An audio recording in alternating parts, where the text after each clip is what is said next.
हे गोपाल राधा कृष्ण हे गोविंद गोविंद हे गोपाल राधा कृष्ण गोविंद गोविंद हे गोपाल राधा कृष्ण गोविंद गोविंद हे गोपाल राधा कृष्ण गोविंद गोविंद हे गोपाल राधा कृष्ण गोविंद गोविंद हे गोपाल राधा कृष्ण गोविंद गोविंद कृष्ण गोविंद गोविंद कृष्ण गोविंद गोविंद कृष्ण गोविंद गोविंद कृष्ण गोविंद गोविंद कृष्ण गोविंद गोविंद कृष्ण गोविंद गोविंद कृष्ण गोविंद गोविंद कृष्ण गोविंद गोविंद हे गोपाल राधा कृष्ण गोविंद गोविंद हे गोपाल राधा कृष्ण गोविंद गोविंद हे गोपाल राधा कृष्ण गोविंद गोविंद हे गोपाल राधा कृष्ण गोविंद गोविंद हे गोपाल राधा कृष्ण गोविंद गोविंद हे गोपाल राधा कृष्ण गोविंद गोविंद कृष्ण गोविंद गोविंद कृष्ण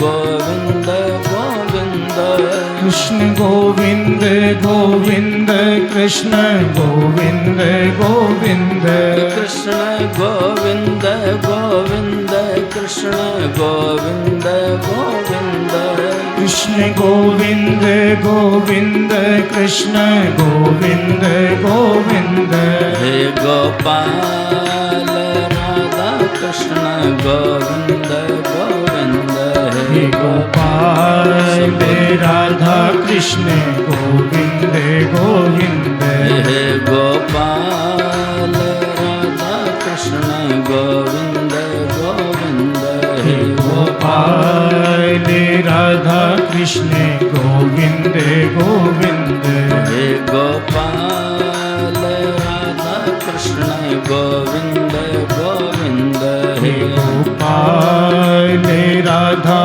कृष्ण गोविंद गोविंद हे गोपाल राधा कृष्ण गोविंद गोविंद हे गोपाल राधा कृष्ण गोविंद गोविंद कृष्ण गोविंद गोविंद कृष्ण गोविंद गोविंद कृष्ण गोविंद गोविंद कृष्ण गोविंद गोविंद कृष्ण गोविंद गोविंद कृष्ण गोविंद गोविंद कृष्ण गोविंद गोविंद कृष्ण गोविंद गोविंद हे गोपाल राधा कृष्ण गोविंद गोविंद हे गोपाल राधा कृष्ण गोविंद गोविंद हे गोपाल राधा कृष्ण गोविंद गोविंद हे गोपाल राधा कृष्ण गोविंद गोविंद हे गोपाल राधा कृष्ण गोविंद गोविंद हे गोपाल राधा कृष्ण गोविंद गोविंद हे गोपाल राधा कृष्ण गोविंद गोविंद हे गोपाल राधा कृष्ण गोविंद गोविंद कृष्ण गोविंद गोविंद कृष्ण गोविंद गोविंद कृष्ण गोविंद गोविंद कृष्ण गोविंद गोविंद कृष्ण गोविंद गोविंद कृष्ण गोविंद गोविंद कृष्ण कृष्ण गोविंद गोविंद कृष्ण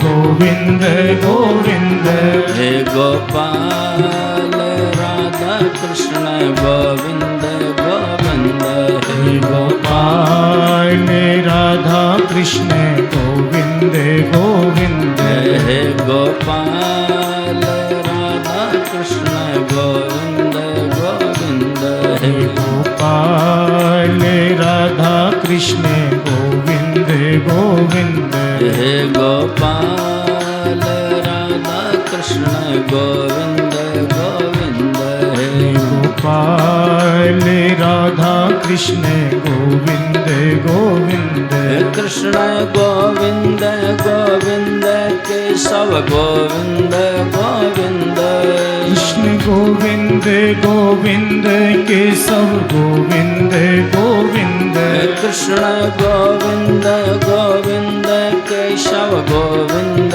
गोविंद कृष्ण गोविंद गोविंद केशव गोविंद गोविंद कृष्ण गोविंद गोविंद माधव गोविंद गोविंद कृष्ण गोविंद गोविंद माधव गोविंद गोविंद कृष्ण गोविंद गोविंद माधव गोविंद गोविंद कृष्ण गोविंद गोविंद माधव गोविंद गोविंद हे गोपाल राधा कृष्ण गोविंद गोविंद हे गोपाल राधा कृष्ण गोविंद गोविंद हे गोपाल राधा कृष्ण गोविंद गोविंद हे गोपाल राधा कृष्ण गोविंद गोविंद हे गोपाल राधा कृष्ण गोविंद गोविंद हे गोपाल राधा कृष्ण गोविंद गोविंद कृष्ण गोविंद गोविंद केशव गोविंद गोविंद कृष्ण गोविंद गोविंद केशव गोविंद गोविंद कृष्ण गोविंद गोविंद केशव गोविंद गोविंद कृष्ण गोविंद गोविंद केशव गोविंद गोविंद कृष्ण गोविंद गोविंद अच्युत गोविंद गोविंद कृष्ण गोविंद गोविंद अच्युत गोविंद गोविंद कृष्ण गोविंद गोविंद अच्युत गोविंद गोविंद कृष्ण गोविंद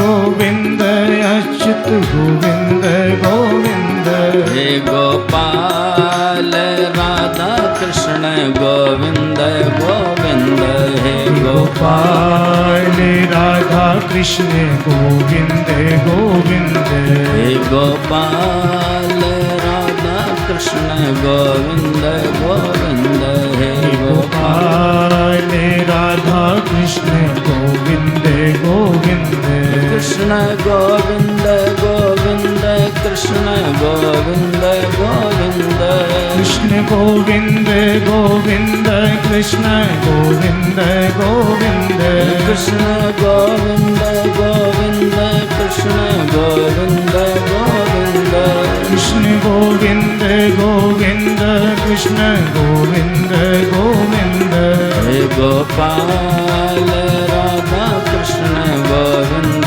गोविंद हे गोपाल राधा कृष्ण गोविंद गोविंद हे गोपाल राधा कृष्ण गोविंद गोविंद हे गोपाल राधा कृष्ण गोविंद गोविंद हे गोपाल राधा कृष्ण गोविंद गोविंद गोपाल राधा कृष्ण गोविंद गोविंद हे गोपाल राधा कृष्ण गोविंद गोविंद गोपाल राधा कृष्ण गोविंद गोविंद हे गोपाल राधा कृष्ण गोविंद गोविंद गोपाल राधा कृष्ण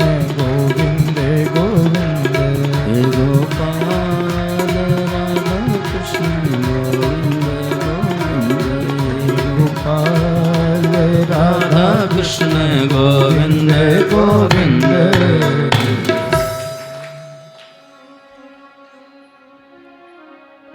वंशी विभूषित करा नवनीरदाभा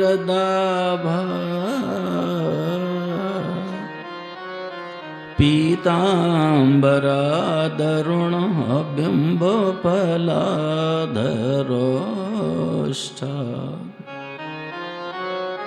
पूर्णेन्दु सुंदर मुखा अदरबिंद नेत्रा कृष्णात् परम किमपि तत्त्वमहं न जाने। कृष्ण त्वदीय पद पंकज पंजरान्ते अद्यैव मे विशतु मानस राजहंसः। प्राण प्रयाण समये कफवात पित्ते कंठावरोदन विधौ स्मरणं कुतस्ते। अहो बकीयं स्तनकालकूटं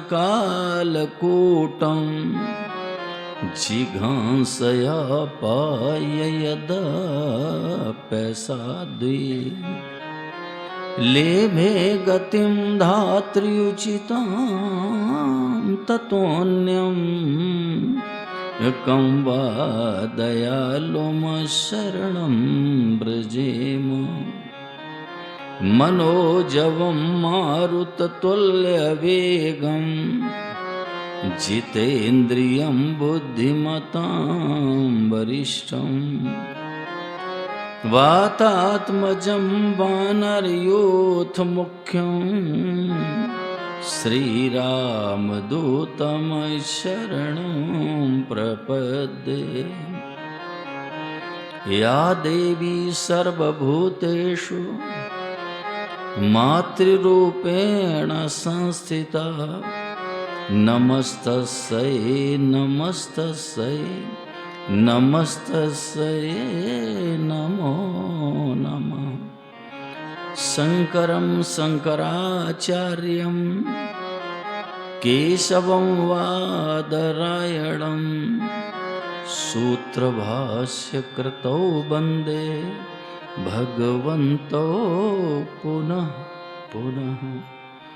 हरि ओम नमोस्तु परमात्मने नमः। श्री गोविंदाय नमो नमः। श्री गुरु चरण कमलेभ्यो नमः। सर्वेभ्यो नमो।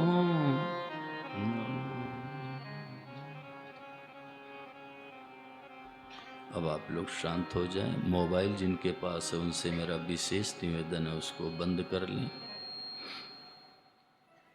बीच में कोई उठने का प्रयास न करना। मेरा विचार आज मैं थोड़ा जल्दी ही आप सभी को छोड़ूं। सावधानी से सुनोगे तो आना सफल हो जाएगा और शब्दों को छोड़ दिया तो समय बर्बाद हो जाएगा। इसलिए बिल्कुल सजग होकर एक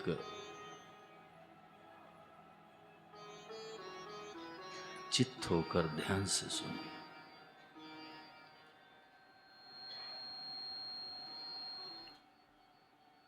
देखो मेरे भाई बहन, सब साधनों का सार और शिरोमणि साधन है भगवान की अनन्य शरणागति। रामोतर जी, ये सभी साधनों का सार है और साधनों का शिरोमणि है। अनन्य भाव से परमात्मा की शरणागति स्वीकार कर लेना। और डॉक्टर साहब, जीव का अंतिम पुरुषार्थ है शरणागति।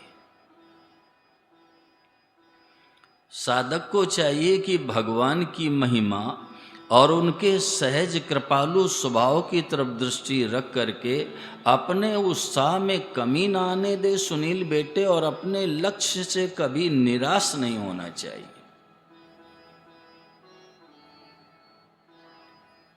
परमात्मा की महिमा की तरफ दृष्टि रखनी है राजेश जी।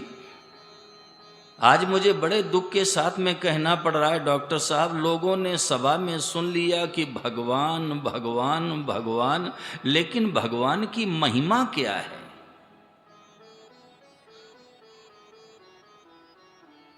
और रवि जी, चाहे कोई वस्तु हो, चाहे व्यक्ति हो, चाहे स्थान हो, जब तक उसकी महिमा के बारे में आपको जानकारी नहीं होगी, उसके प्रति आपका आकर्षण नहीं होगा, खिंचाव नहीं होगा, रुचि नहीं होगी।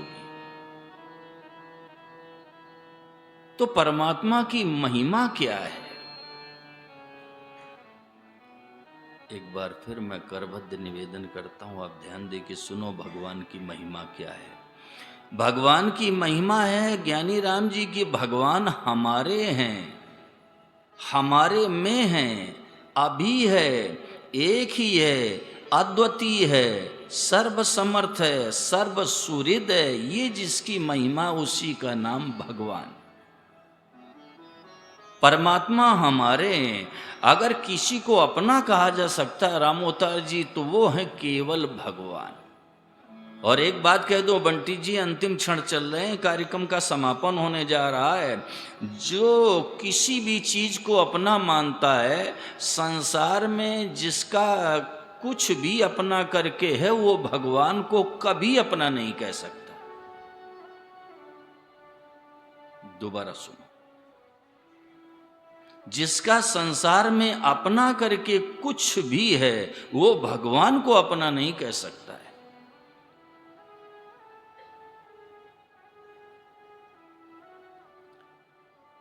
अपने तो केवल भगवान है। भगवान हमारे हैं।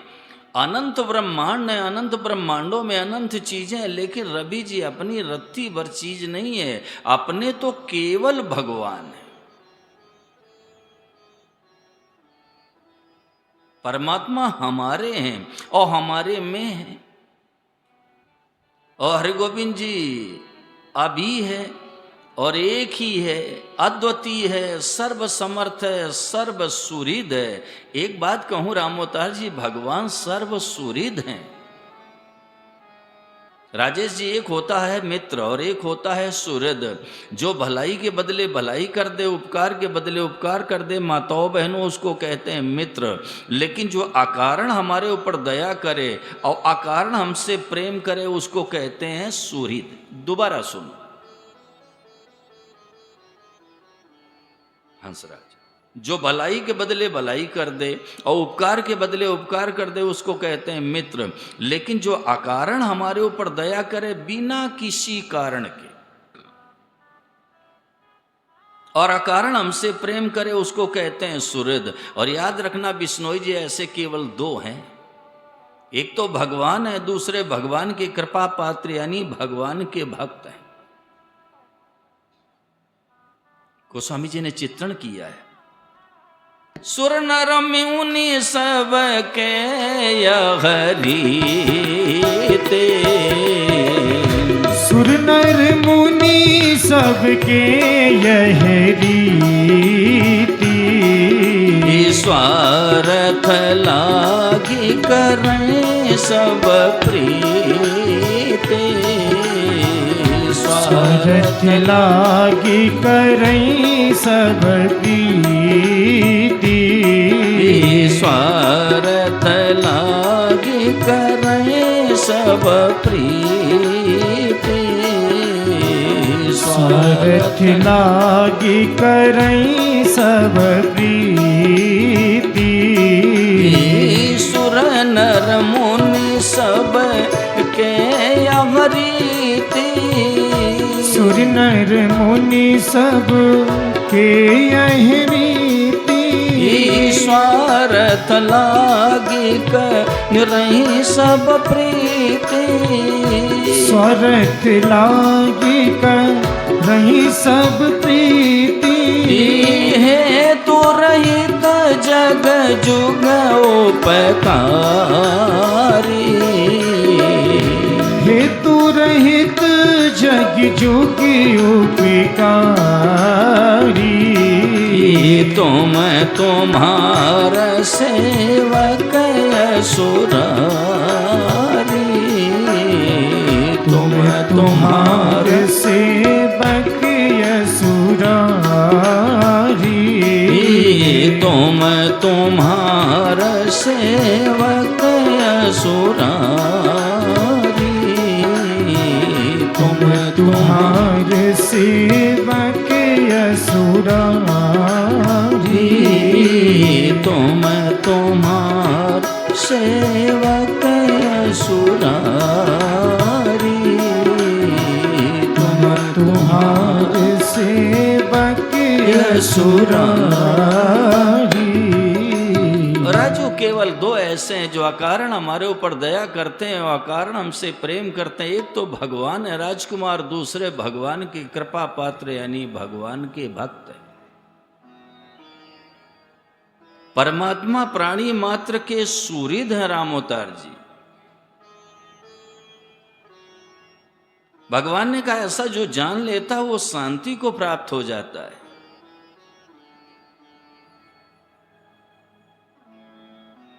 तो भगवान की महिमा और सहज कृपालु स्वभाव की तरफ दृष्टि रख करके अपने उत्साह में कमी ना आने दे। एक बात कहूं रामोतार जी, भगवान में जो भी करामात है सब स्वभाव की है। मेरे प्रभु का स्वभाव बहुत मृदुल है।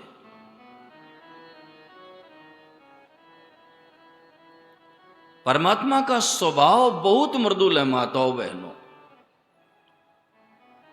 भगवान जैसा किसी का स्वभाव है ही नहीं।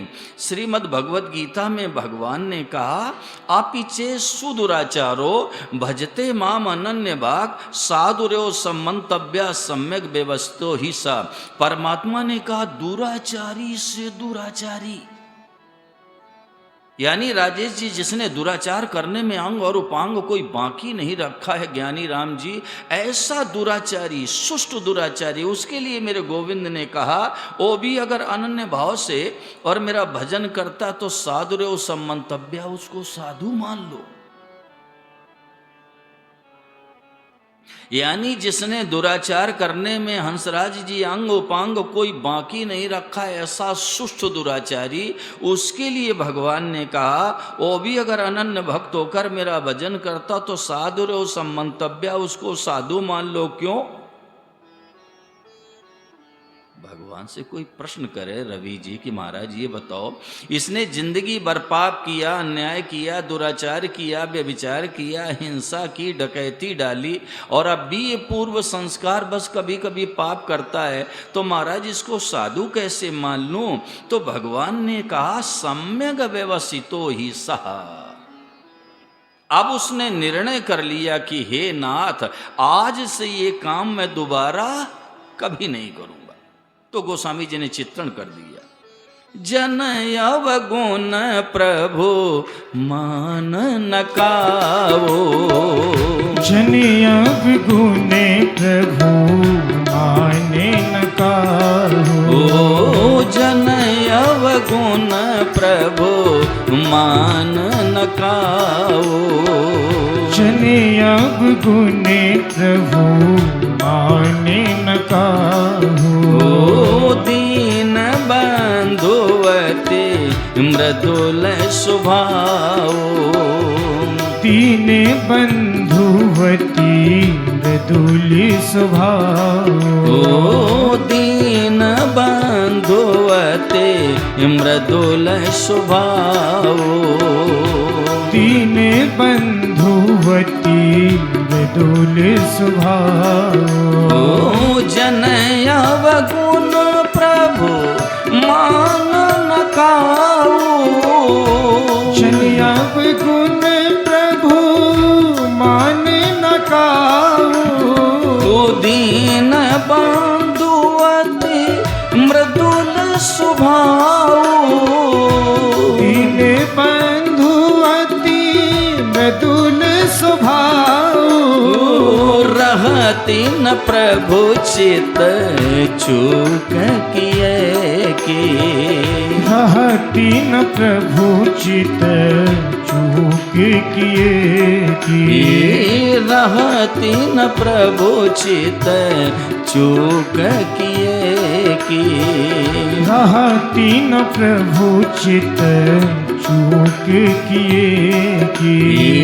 करत सुरति सय बारहिए की।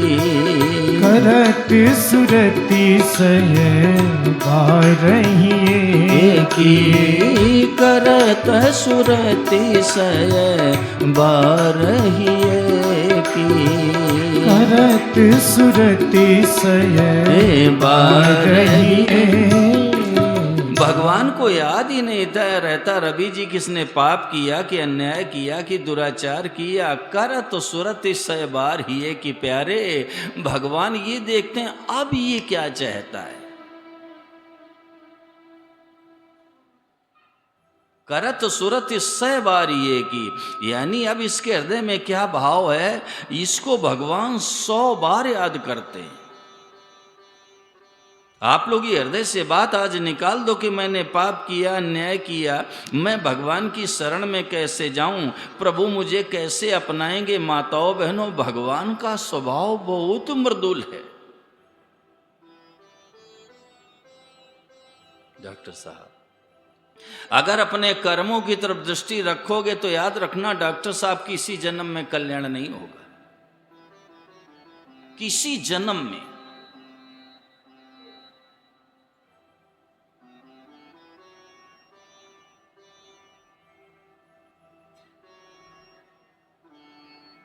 अगर हम अपने आचरणों की तरफ दृष्टि रखेंगे तो राम अवतार जी भगवान बहुत दूर हैं, और परमात्मा के स्वभाव की तरफ दृष्टि चली जाए तो राम अवतार जी भगवान बहुत नजदीक है। आप ये हृदय से बात निकालो कि मैंने पाप किया है। अरे भाई, किसी का दुनिया में निर्दोष जीवन नहीं है रवि जी। एक आदमी का पूरे भूमंडल में मुझे नाम बता दो जिसका निर्दोष जीवन हो। एक आदमी का नाम बता दो पूरी वसुंधरा पर।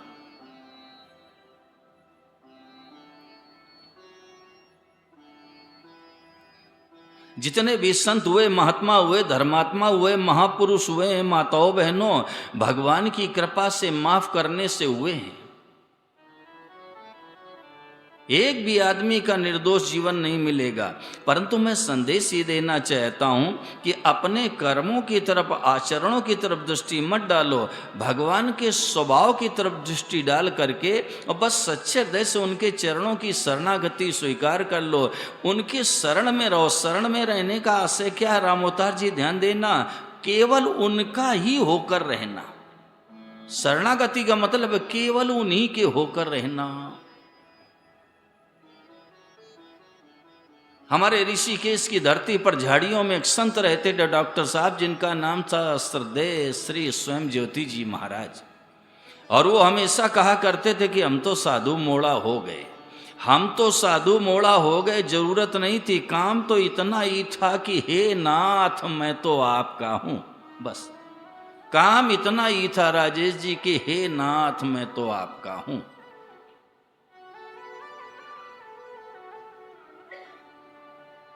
हमारा काम इतना ये माताओं बहनों कि हम सच्चे हृदय से भगवान के चरणों की शरण में चले जाएं और एक बार कह दें हे नाथ मैं आपका हूँ। फिर हमारे आचरणों को सुधारने के, हमारे दोषों को मिटाने की सब जिम्मेदारी भगवान के ऊपर है, सब जिम्मेदारी।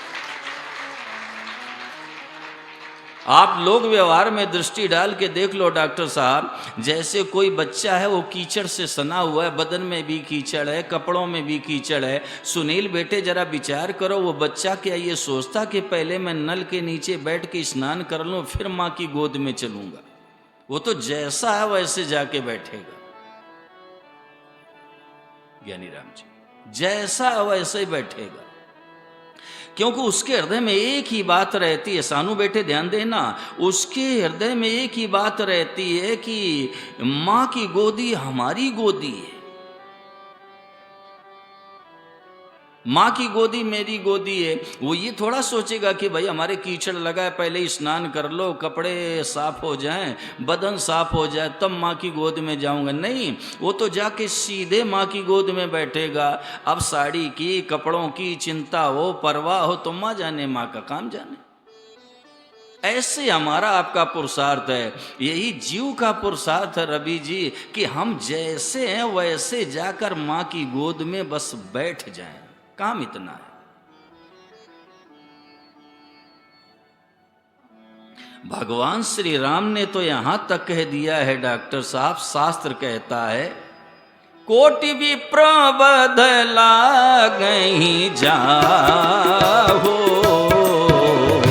कोटि विप्र बदला गई जाहू, आए शरण तजो नहीं ताहो, आए शरण तजो नहीं ताहू, आए शरण तजो नहीं ताहो, आए शरण तजो नहीं ताहू, कोटि विप्र बदला गई जाहू, कोटि विप्र बदला गई जाहू, आए शरण तजो नहीं ताहू, आए शरण तजो नहीं ताहू, सन्मुख होए जीव मोहि जबहि, सन्मुख हो ये जीव मोहि जबहि, जन्म कोटि अगना सहित बहि, जन्म कोटि अघ्ना सहित बहि, जन्म कोटि अगना सहित बहि, जन्म कोटि अघ्ना सहित बहि, जन्म कोटि अगना सहित बहि,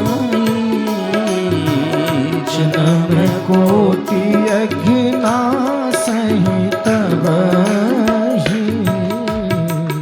हंसराज जी, एक ब्राह्मण की हत्या का महापाप लगता है, क्योंकि ब्राह्मण चारों वर्णों का गुरु होता है। राम अवतार जी, वर्णा नाम ब्राह्मणों गुरु, और ब्राह्मण के द्वारा समाज का बहुत बड़ा मार्गदर्शन होता है रवि जी। समाज का पथ प्रदर्शक है ब्राह्मण, इसलिए ब्राह्मण की हत्या करना महापाप है।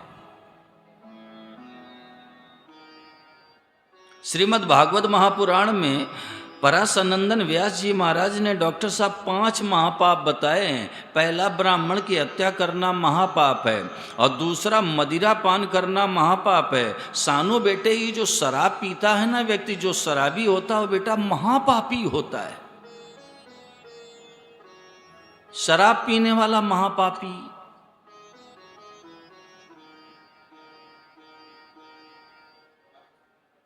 शराबी के हृदय में जितने धर्म के अंकुर होते हैं राम अवतार जी, वो सब जल करके नष्ट हो जाते हैं राजेश। जैसे चना है, उसको आप अग्नि में डाल दो, भून डालो तो खाने के काम में तो आ सकता है, लेकिन उसको जमीन में उगा नहीं सकते। ऐसे ही माताओं बहनों, जो शराब पीता है ना, उसके हृदय में जितने धर्म के अंकुर हैं सब जल करके नष्ट हो जाते हैं।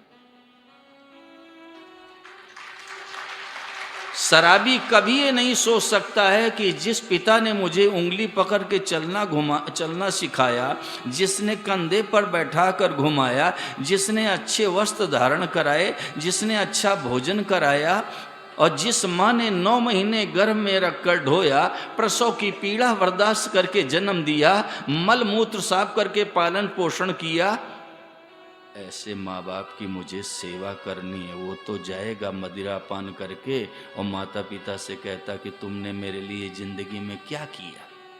ये कहेगा। क्यों? धर्म के अंकुर जलकर नष्ट हो गए।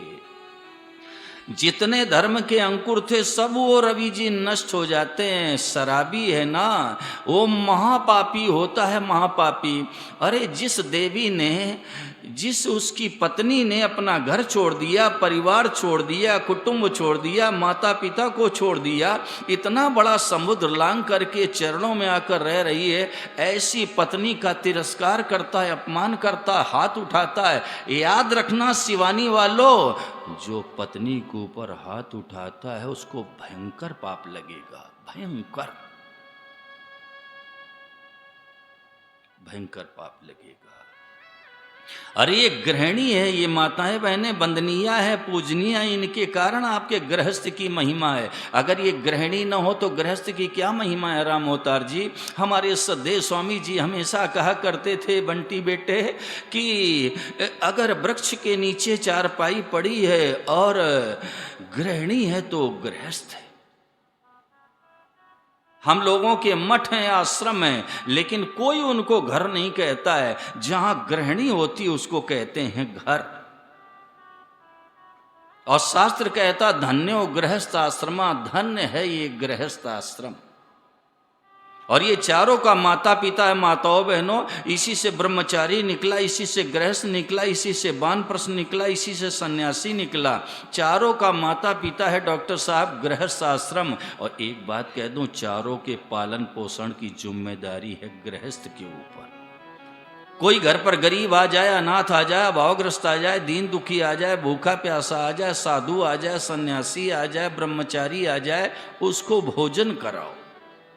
क्योंकि अन्नदानम महादानम, कलयुग में अन्नदान की राजू बड़ी महिमा है।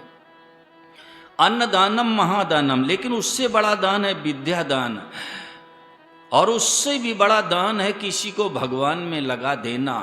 आपने किसी को भोजन करा दिया, एक समय का पेट भर दिया, लेकिन सुनील बेटे, अगर किसी को आपने शिक्षा दिला दी, उसके जीवन निर्वाह की व्यवस्था संभव है, लेकिन किसी को भगवान में लगा दे, उसके समान दुनिया में कोई पुण्य है ही नहीं। गोपियों ने तो यहां तक कह दिया रामोतार जी, शास्त्र में गोपियों ने कहा कि भुवि गृणन्ति ते भूरिदाह जना, वो संसार में सबसे बड़े दानी है। यानी किसी अरबपति को गोपियों ने दानी नहीं बताया, किसको बताया? भुवि गृणन्ति ते भूरिदाह जना, जो किसी को भगवान में लगा देते वो जगत में सबसे बड़े दानी। अन्नदानम महादानम। अतिथि का मुख्य काम है, माताओं गृहस्थ का मुख्य काम है अतिथि की सेवा करना। कोई अतिथि आ जाए, द्वार पर कोई आ जाए, गरीब आ जाए, अभावग्रस्त आ जाए, दीन दुखी आ जाए, भूखा प्यासा आ जाए, ब्रह्मचारी आ जाए, तो उसको भोजन कराओ। हाथ का उत्तर देना माताओं बहनों, जवान का उत्तर मत दे देना। आप लोग घर बना के बैठे हो भाई, आप लोग घर बना के बैठे हो तो आपकी जिम्मेदारी है कि कोई भूखा प्यासा आ जाए उसको भोजन कराओ। हाथ का उत्तर देना, जवान का उत्तर मत देना। महाराज जी अपने जीवन की एक घटना सुनाते थे राम अवतार जी। महाराज जी कहते, मैं एक माता जी के घर में जाकर खड़ा हो गया तो मैया बाहर आके बोली, तू मेरे घर में कैसे आ गया? तो महाराज जी ने कहा, लो मैया मैं जा रहा हूँ। तो मैया ने कहा, आप क्यों जा रहा है? तो महाराज जी ने कहा, आया क्यों और जा क्यों रहा है, तो मैं क्या करूं? तो मैया ने कहा, आया तो कुछ लेके जा। तो स्वामी जी ने कहा, मैं तो लेने आया हूं, दे दे। तो उसने ला के रवि जी भिक्षा दी, और भिक्षा देने के बाद मुंह से उसके क्या निकला कि तू मेरे घर से बिना लिए चला जाएगा तो मुझे पाप लगेगा। देखो गृहस्थ जानता है, अगर साधु मेरे घर से बिना भोजन के चला गया तो मुझे पाप लगेगा। गृहस्थ का मुख्य धर्म है अतिथि की सेवा करना। ध्यान दे के सुनना राम अवतार जी। एक दामोदर नाम के ब्राह्मण थे, और जब उनका विवाह होकर के आया, पत्नी घर में आ गई, तो एक दिन सानू बेटे अपनी पत्नी से उन्होंने कहा कि देखो देवी, अब हम लोग गृहस्थ आश्रम में प्रवेश कर गए, और गृहस्थ का मुख्य धर्म है अतिथि सेवा करना। तो देवी ने कहा कि आप इतने अधीर क्यों हो रहे हो भाई, हम दोनों मिलकर के अतिथि की सेवा करेंगे। और ज्ञानी राम जी भिक्षा वृत्ति से निर्वाह करने वाले ब्राह्मण थे, भीख मांगकर खाते थे। अब राजेश जी क्या हुआ, दामोदर जी भीख लेने के लिए गए, लेकिन उनको कुछ मिला ही नहीं।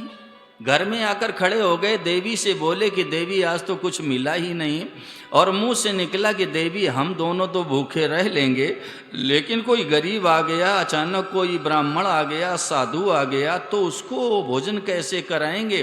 उसी समय किसी ने आवाज लगा दी दरवाजे पर राम अवतार जी कि दामोदर घर में हैं क्या। तो दामोदर ने दरवाजा खोल दिया तो क्या देखा, बूढ़े संत खड़े हैं सामने। दर्शन करके गदगद हो गए कि गंगा मैया स्वतः आ गई, आज देखो संत भगवान पधारे हैं। और ले जाकर के अंदर चटाई बिछा दी, उनको बैठा दिया, और इसके बाद माताओं बहनों सचर्चा शुरू हो गई। लेकिन थोड़ी देर में उठ करके और दामोदर अपनी देवी से बोले कि देवी अब क्या होगा, घर में अन्न का दाना नहीं है और बूढ़े संत घर में बैठे, इनको भोजन कैसे कराएंगे। तो देवी ने कहा तुम चिंता न करो। एक बात कहूँ माताओं बहनों, पति कभी चिंतित हो, कभी पति किसी बात को लेकर के अगर चिंता में हो तो उसको धैर्य बनाना चाहिए। क्यों, शास्त्र कहता है धीरज धर्म मित्र नारे,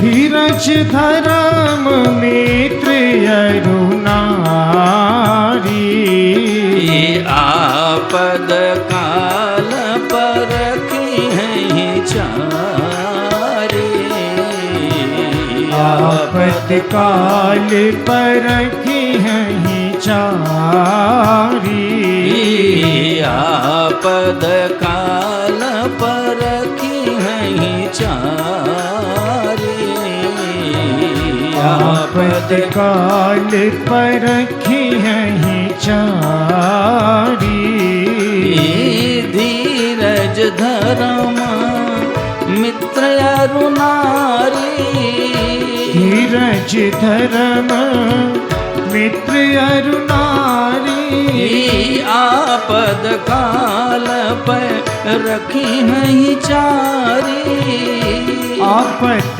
काल पर रखी हैं चारी, धीरज धर्म मित्र अरु नारी, धीरज धर्म मित्र अरु नारी, आपद काल पर रखी हैं चारी,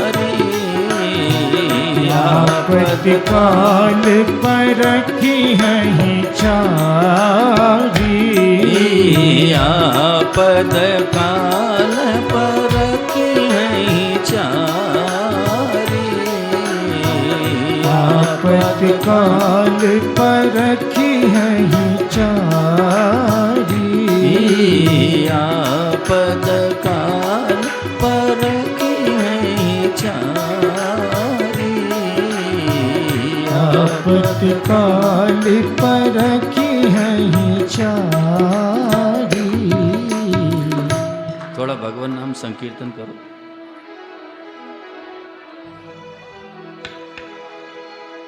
बोल हरि बोल हरि, हरि हरि बोल, केशव माधव गोविंद बोल।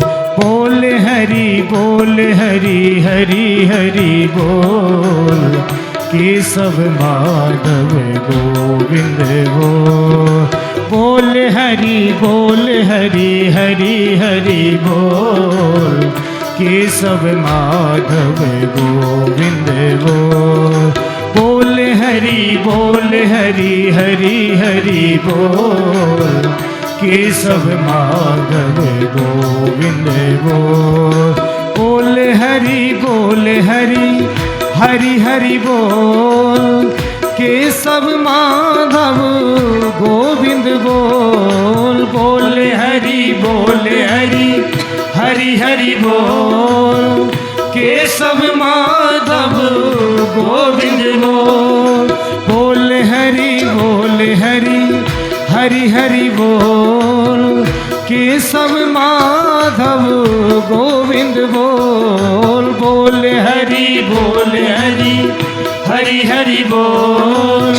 केशव माधव गोविंद बोल, बोल हरि हरि हरि बोल। केशव माधव गोविंद बोल, बोल हरि हरि हरि बोल। केशव माधव गोविंद बोल, बोल हरि हरि हरि बोल। केशव माधव गोविंद बोल, बोल हरि हरि हरि बोल। केशव माधव हरि हरि बोल। नाम प्रभु का है सुखकारी, पाप कटेंगे क्षण में भारी। नाम प्रभु का है सुखकारी, पाप कटेंगे क्षण में भारी। नाम कपीले अमृत घोल, नाम कपीले अमृत घोल। नाम कपीले अमृत घोल, राम कपीले अमृत घोल। बोल हरि हरि हरि बोल। केशव माधव गोविंद बोल, बोल हरि हरि हरि बोल। केशव माधव गोविंद बोल, बोल हरि हरि हरि बोल। केशव माधव गोविंद बोल, केशव माधव गोविंद बोल। केशव माधव गोविंद बोल, केशव माधव गोविंद बोल। अब शांत हो जाओ, हलचल नहीं है, बिल्कुल शांत। धीरज, धर्म, मित्र और नारी। डॉक्टर साहब, ये चार की पहचान विपत्ति के समय में होती है। धैर्य, धर्म, मित्र और नारी। विपत्ति के समय में इनकी पहचान होती है, शास्त्र कहता है। तो जैसे ही दामोदर ने अपनी पत्नी से कहा कि देवी अब क्या होगा, घर में अन्न का दाना नहीं है और बूढ़े संत घर में बैठे, कैसे भोजन कराएं।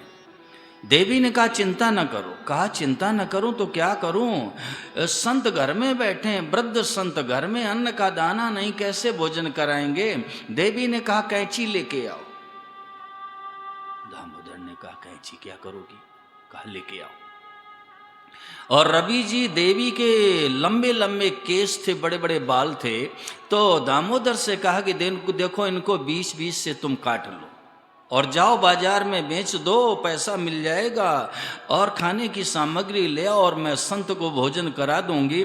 आंखें सजल हो गई दामोदर की कि तुम बहुत बुद्धिमान हो। और राजेश, बाल पहले भी बिकते थे, आज भी बिकते हैं। उन्होंने कैंची से देवी के 20-20 के बाल काट लिए, बाजार में ले जाकर बेच दिया, पैसा मिल गया, खाने की सामग्री ले आए। देवी ने प्रसाद तैयार किया, भगवान का भोग लगा के संत के सामने परोस दिया रामोतार जी, और हाथ जोड़ के दोनों प्राणी बोले महाराज प्रसाद पाओ।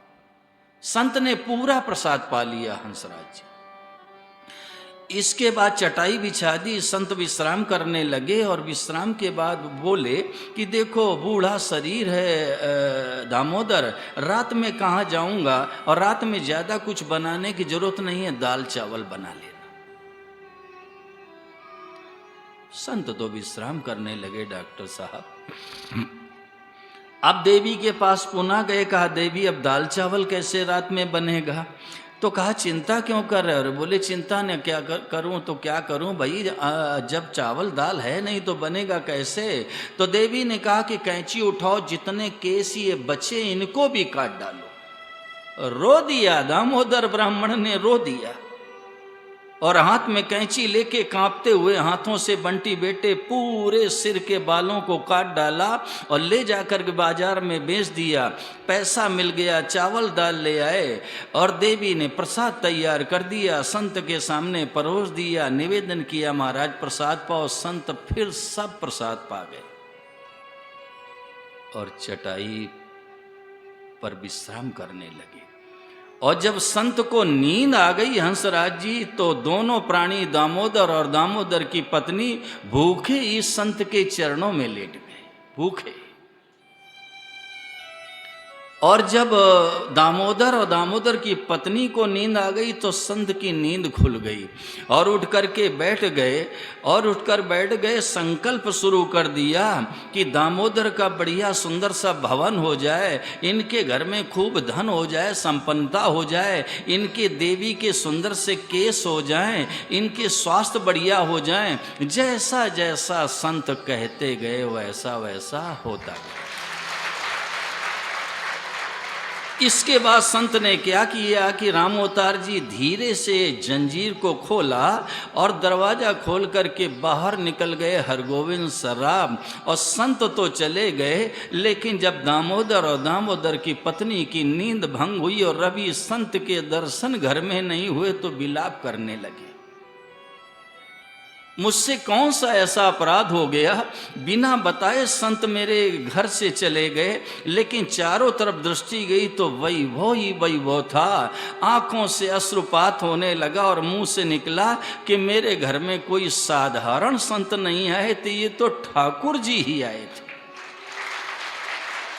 और दोनों रो रहे हैं घर के आंगन में खड़े खड़े। और जब रोने लगे, आंखों से आंसुओं की धारा बह चली, उसी समय भगवान ने प्रकट होकर के दोनों को अपने हृदय से लगाया और कहा, देखो जब तक संसार में रहना तब तक अतिथि सेवा करना, और इसके बाद मेरे चरणों में रहने की तुम्हें जगह मिलेगी। शिवानी वासियों, मैं निवेदन ये करना चाहता हूँ, गृहस्थ का खास धर्म है अतिथि सेवा करना।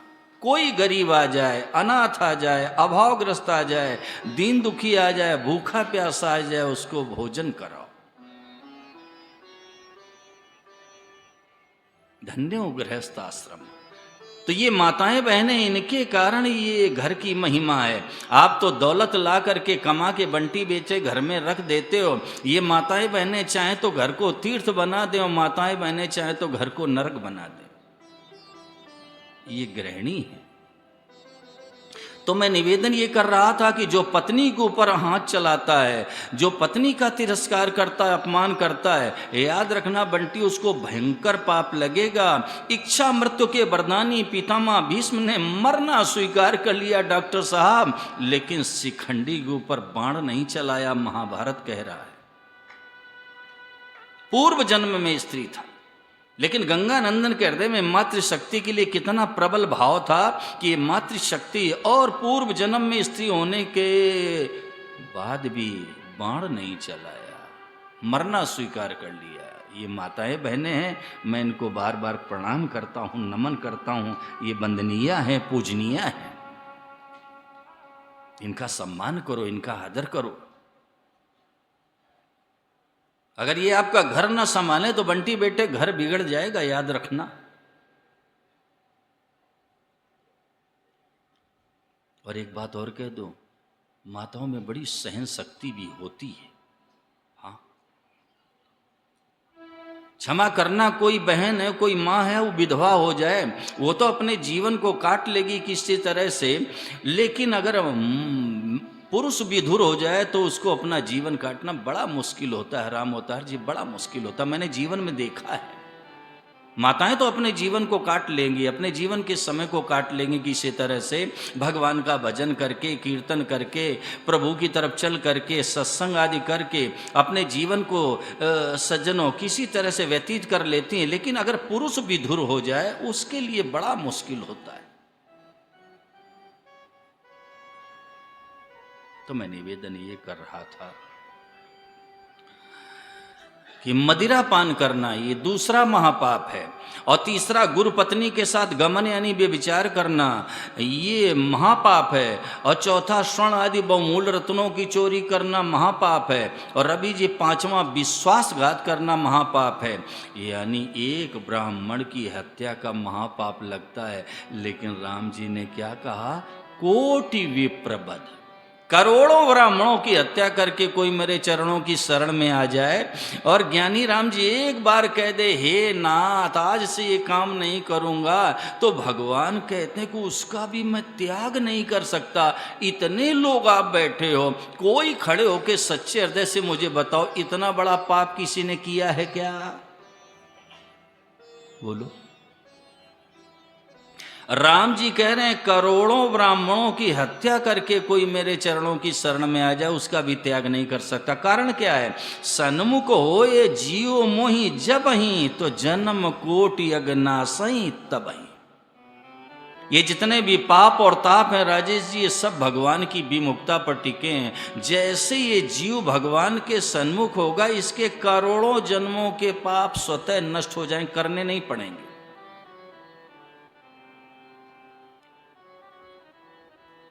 एक बात कहूं,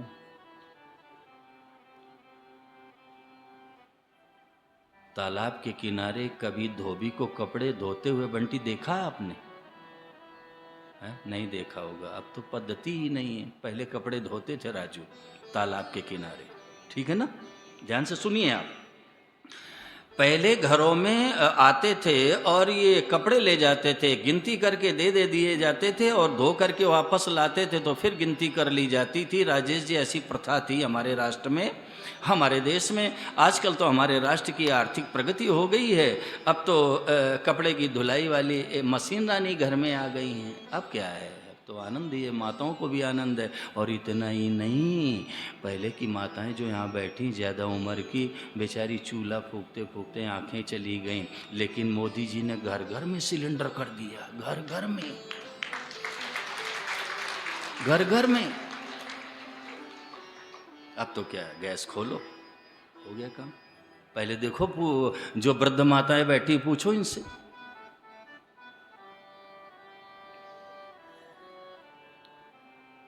तो वो जो धोबी होता था राजू, मैंने देखा है भाई, वो धोबी होता था, वो कपड़े लेके सरोवर के किनारे जाता था, और डॉक्टर साहब ज़्यादा मैला जब उसको कपड़ा मिल जाता था ना, ज़्यादा गंदा कपड़ा, उसको धोने में बड़ा आनंद आता था। और मैंने उस दृश्य को भी देखा है, जब वो मैले कपड़े को धोता था तो एक ऐसे पत्थर की शिला में, और उस कपड़े को ऐसे करके मारता और मुँह से कर निकलता था छियो राम, छियो राम, छियो राम।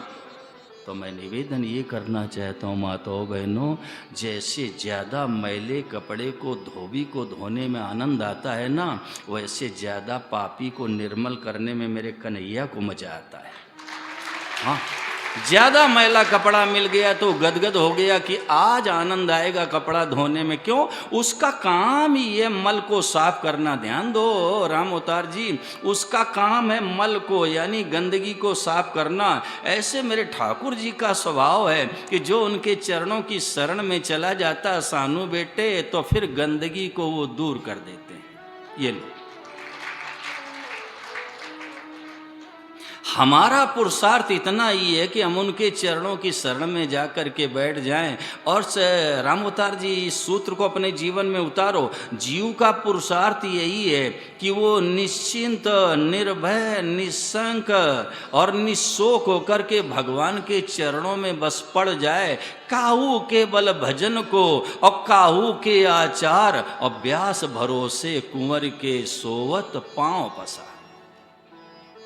व्यास जी महाराज हुए हैं वृंदावन की धरती पर। डॉक्टर साहब उन्होंने कहा कि किसी के पास तो भजन का बल है और किसी के पास आचार का बल है, लेकिन व्यास भरोसे कुंवर के सोवत पांव पसार। हम तो राधा रानी के भरोसे पांव फैला कर सोते हैं, कोई चिंता नहीं।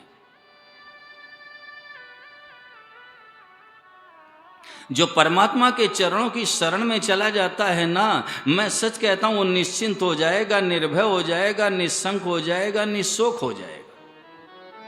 चिंता नाम की उसकी जिंदगी में कभी भी कोई बात ही नहीं पैदा होगी, चिंता उसको हो ही नहीं सकती। और अगर चिंता होती तो इसका मतलब ये है राजेश जी कि अभी आत्मनिवेदन में कहीं ना कहीं त्रुटि है, पूरी श्रद्धा भगवान में नहीं है। जिस दिन ज्ञानी राम जी पूरी श्रद्धा भगवान में हो जाएगी और आप सच्चे हृदय से भगवान की शरणागति स्वीकार कर लोगे, बिल्कुल निश्चिंत हो जाओगे। अरे संसार में दृष्टि डाल के देखो माताओं बहनों, एक मनुष्य के भरोसे मनुष्य निश्चिंत हो जाता है। ये हमारी वंदनीय पूजनीय माताएं बहनें बैठी, जब ये ससुराल जाने लगी तो किसी माता बहन ने अपनी माँ से कहा क्या कि माँ मेरा इसका कोई खास परिचय तो है नहीं, 2-4 घंटे के लिए मुझे मिला है, ये मेरे को लेके जा रहा है, तो 4 किलो आटा मेरे VIP में रेस्टोकेट में सूटकेस में डाल दो, माँ मैं रोटी बना के खा लूँगी। कभी किसी ने कहा?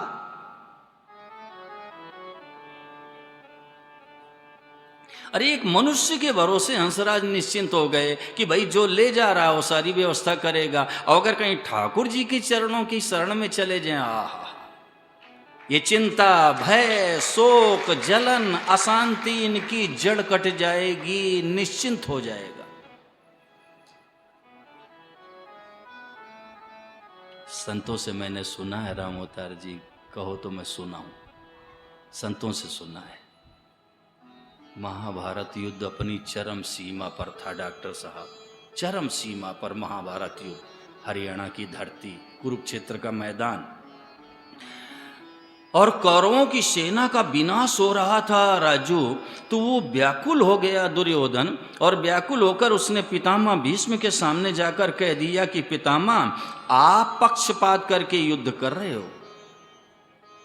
हमारी सेना का इतना हनन हो गया और ये पांडवों की सेना का कोई नुकसान नहीं, आप पक्षपात कर रहे हो। उसी समय गंगानंदन के मुंह से डॉक्टर साहब निकल गया कि जाओ दुर्योधन, कल मैं अर्जुन को जरूर धराशायी कर दूंगा, अर्जुन कल जरूर मारा जाएगा। इतना सुनते ही सन्नाटा छा गया।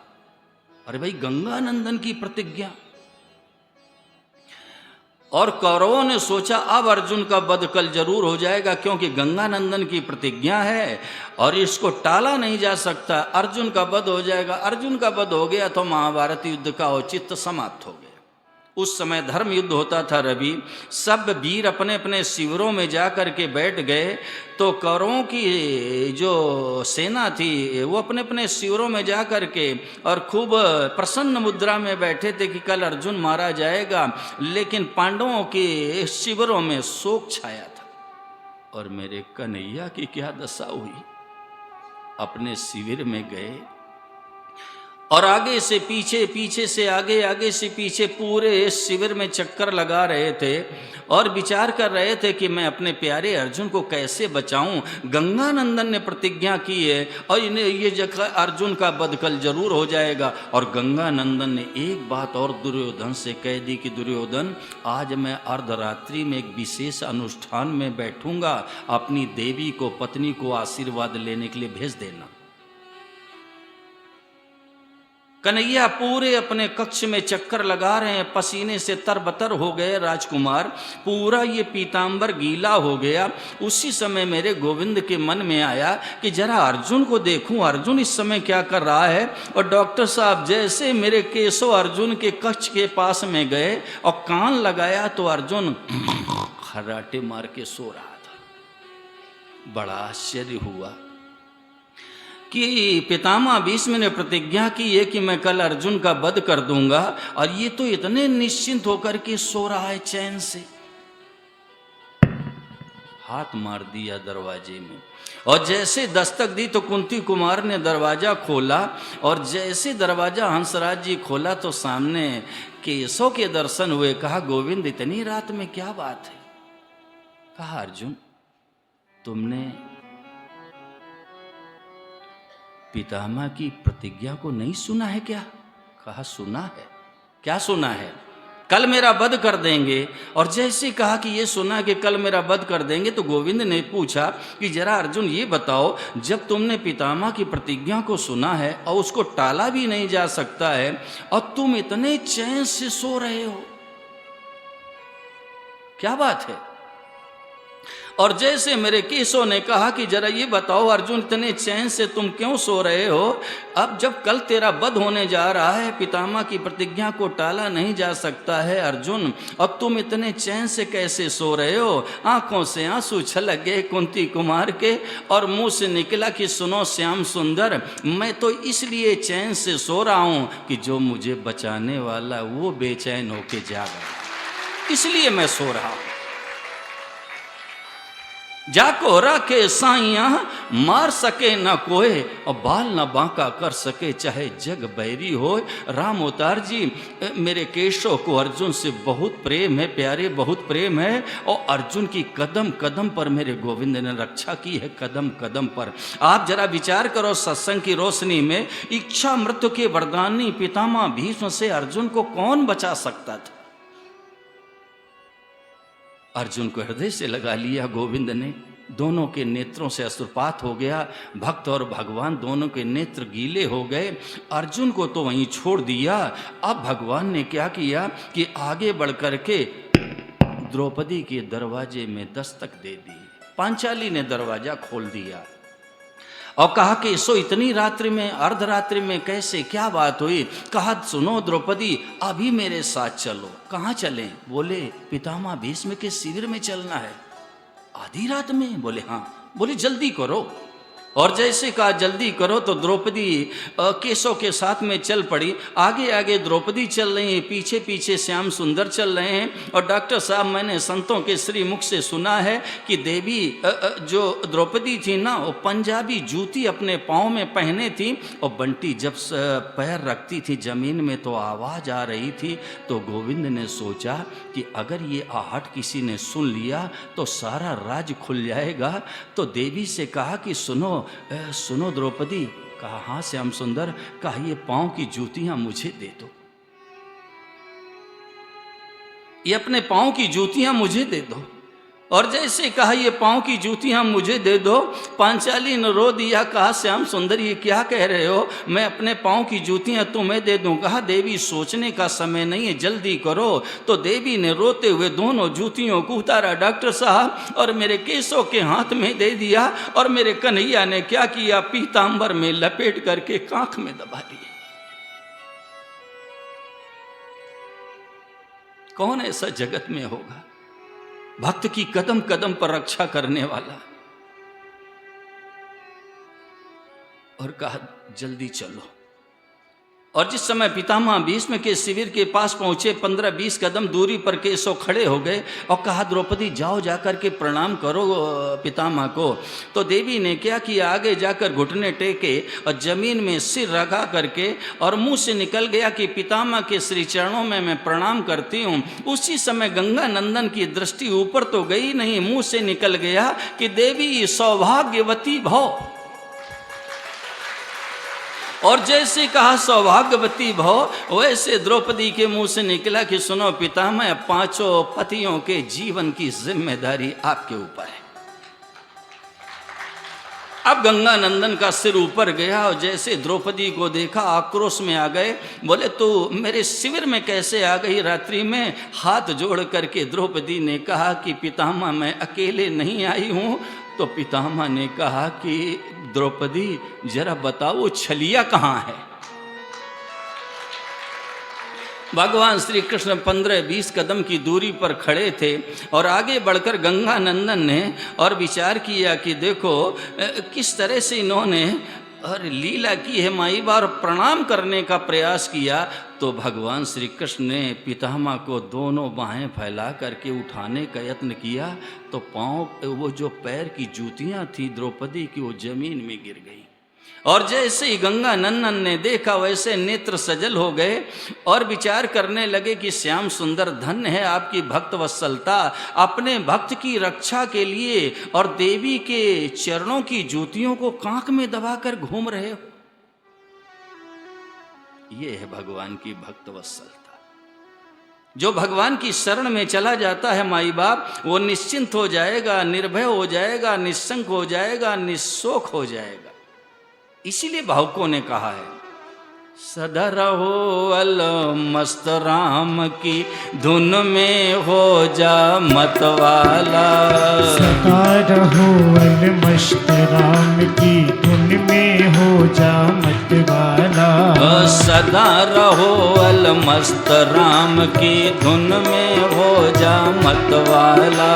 सदा रहो अल मस्त राम की धुन में हो जा मतवाला। मस्त हुए अर्जुन को देखो, मस्त हुए अर्जुन को देखो, मस्त हुए अर्जुन को देखो, मस्त हुए अर्जुन को देखो। प्रभु से रथ हकवा डाला, प्रभु से रथ हकवा डाला। उनका दुख हरने के कारण, उनका दुख हरने के कारण, सबका दुख हरने के कारण, सबका दुख हरने के कारण, गीता ज्ञान सुना डाला। सदा रहो अल मस्त राम की धुन में हो जा मतवाला। सदा रहो अल मस्त राम की धुन में हो जा मतवाला। सदा रहो अल मस्त राम की धुन में हो जा मतवाला। सदा रहो अल मस्त राम की धुन में हो जा मतवाला।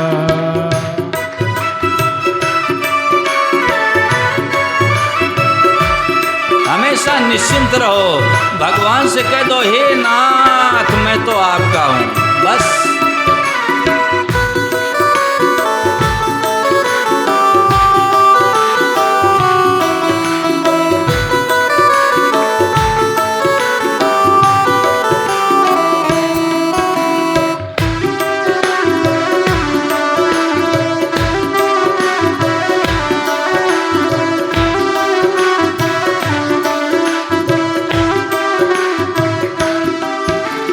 मस्त हुई द्रौपदी को देखो, मस्त हुई द्रौपदी को देखो, मस्त हुई द्रौपदी को देखो, मस्त हुई द्रौपदी को देखो।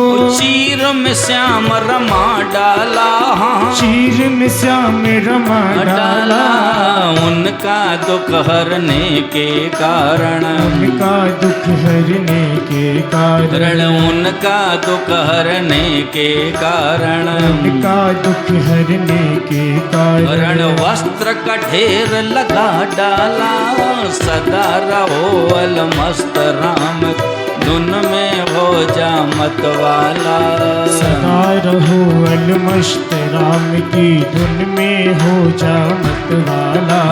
सदा रहो अल मस्त राम की धुन में हो जा मतवाला। सदा रहो अल मस्त राम की धुन में हो जा मतवाला। सदा रहो अल मस्त राम की धुन में हो जा मतवाला।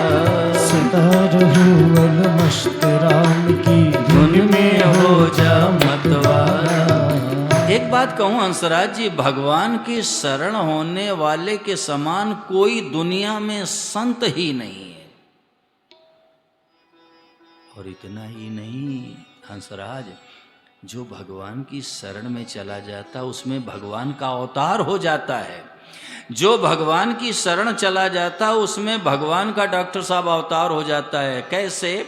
जैसे कोई डॉक्टर है, जैसे आप हैं, आप एमडी हैं, ठीक है ना, और क्षमा करना आपकी देवी को एक भी टिकिया का ज्ञान नहीं है, लेकिन जगत में लोग कहते हैं डॉक्टरनी। मैं विनोद नहीं करता डॉक्टर साहब, मैं समझाने का प्रयास कर रहा हूं। मैं विनोद नहीं करता, मेरी आदत नहीं, मैं समझाने का प्रयास कर रहा हूं और सरल से सरल ढंग से बताने का यत्न करता हूं। मेरी ये हमेशा की आदत है। एक बहन ने तो मुझसे यहाँ तक कह दिया राम अवतार कि स्वामी जी ये बताओ पहले आप प्रोफेसर थे क्या? मैंने कहा क्या मतलब है भाई आपको? बोले इस तरह से जैसे कोई बच्चों को पढ़ा रहा हो। तो एक भी टिकिया का ज्ञान नहीं, लेकिन लोग कहते हैं डॉक्टरनी। कोई विद्वान ब्राह्मण है, वेदों का ज्ञान है, शास्त्रों का ज्ञान है, विद्वान है, और देवी कोई एक अक्षर का ज्ञान नहीं है, लेकिन लोग कहते हैं पंडितानी। क्यों? उसमें डॉक्टर उतर आया, पंडित उतर आया।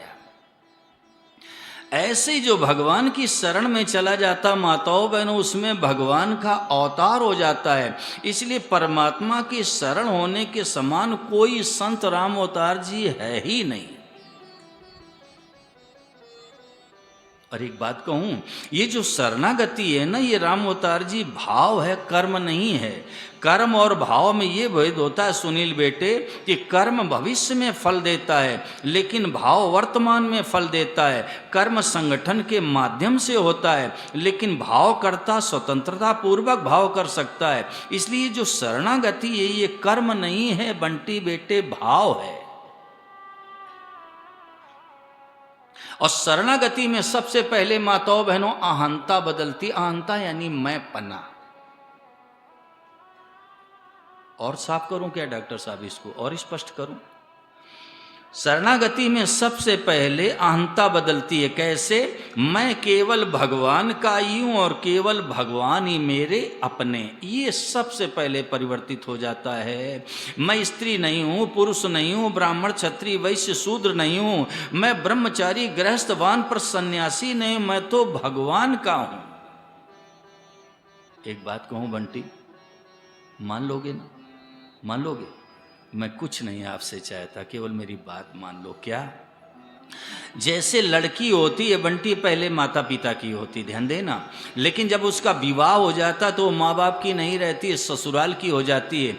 ऐसे ही मैं आज अंतिम क्षणों में ये कहना चाहता हूँ आप सब से कि आप अपने को भगवान को सर्वथा सौंप दो कि मैं संसार का नहीं हूँ, मैं तो भगवान का। बस इतनी बात, बस इतनी बात है राजू। फिर आपके जीवन में ऐसी क्रांति आ जाएगी, ऐसी क्रांति आ जाएगी कि मैं व्यासपीठ से वर्णन नहीं कर सकता। जैसे वो कन्या है ना, बेटी है ना, वो पहले होती है माता पिता की, लेकिन विवाह के बाद वो माँ बाप की नहीं रहती, ससुराल की हो जाती है। ऐसे आज आप लोग सत्संग की रोशनी में और इस समापन दिवस पर अंतिम क्षणों में इतनी बात स्वीकार कर लो, अपने को भगवान को सौंप दो कि मैं अब संसार का नहीं हूं, मैं तो भगवान का हूं। बस अब मैं संसार का नहीं, मैं तो भगवान का हूं। अब जितनी कमी रहेगी, जितने दोष रहेंगे, सब भगवान दूर करेंगे। सज्जनों, अपने तो मस्त हो जाएंगे, प्रसन्न हो जाएंगे, आनंदित हो जाएंगे, निश्चिंतता आ जाएगी, निर्भयता आ जाएगी, निशंकता आ जाएगी, निशोकता आ जाएगी, जीवन धन्य हो जाएगा। अपने को भगवान के चरणों में ऐसे डाल दो, ऐसे डाल दो, ऐसे डाल दो सुनील बेटे, कि हमारी जगह केवल भगवान ही रह जाएं। ढूंढा सब जहां में और पाया पता तेरा नहीं, और जब पता तेरा लगा तो अब पता मेरा नहीं। ऐसे अपने को सौंप दो, बस अपने को सौंप दो कि मैं तो भगवान का हूं, बस हो गया।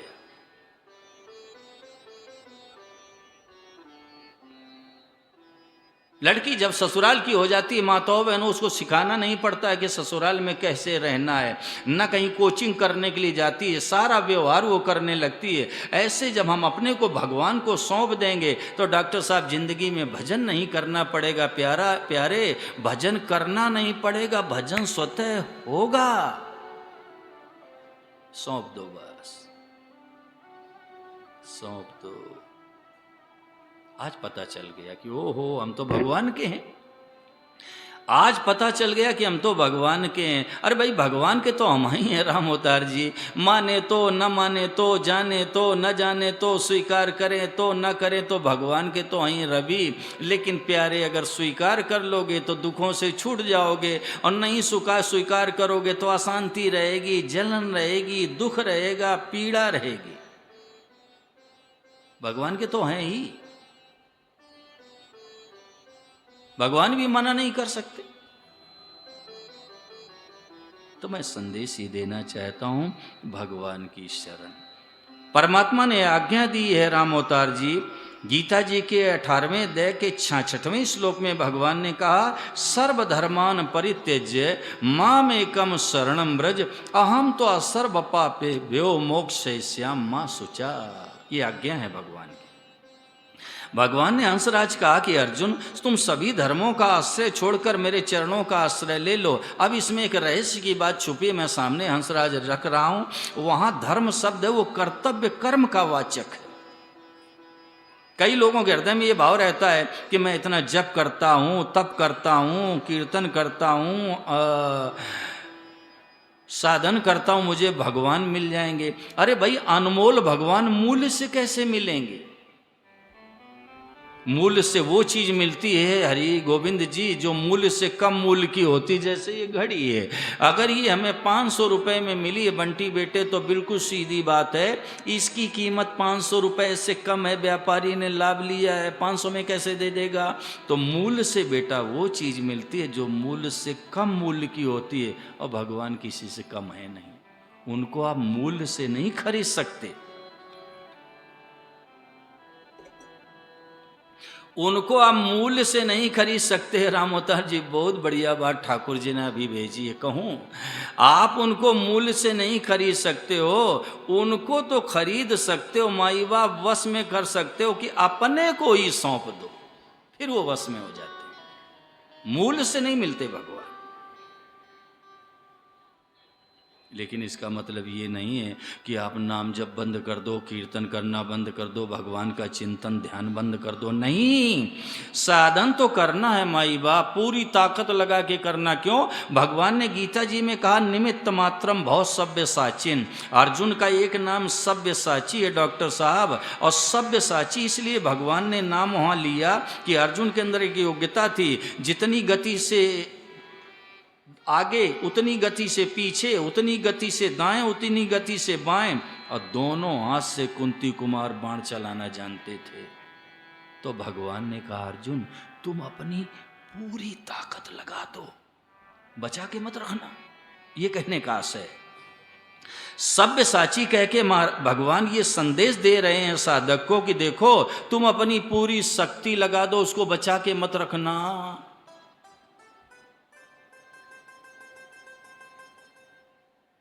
एक बात कहूं, साधन से भगवान नहीं मिलते, और मिलते भी हैं। मैं दोनों बातें कह देता हूं, ऐसा उदाहरण है शास्त्रों में। भगवान साधन से नहीं मिलते।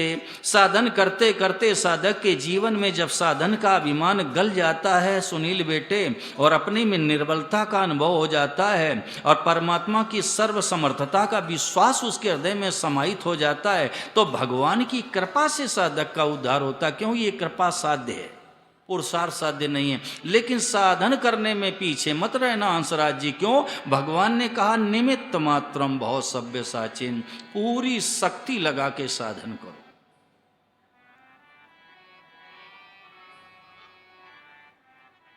तो साधन से भी मिलते हैं। बंटी थोड़े बेटे खड़े हो जाओ।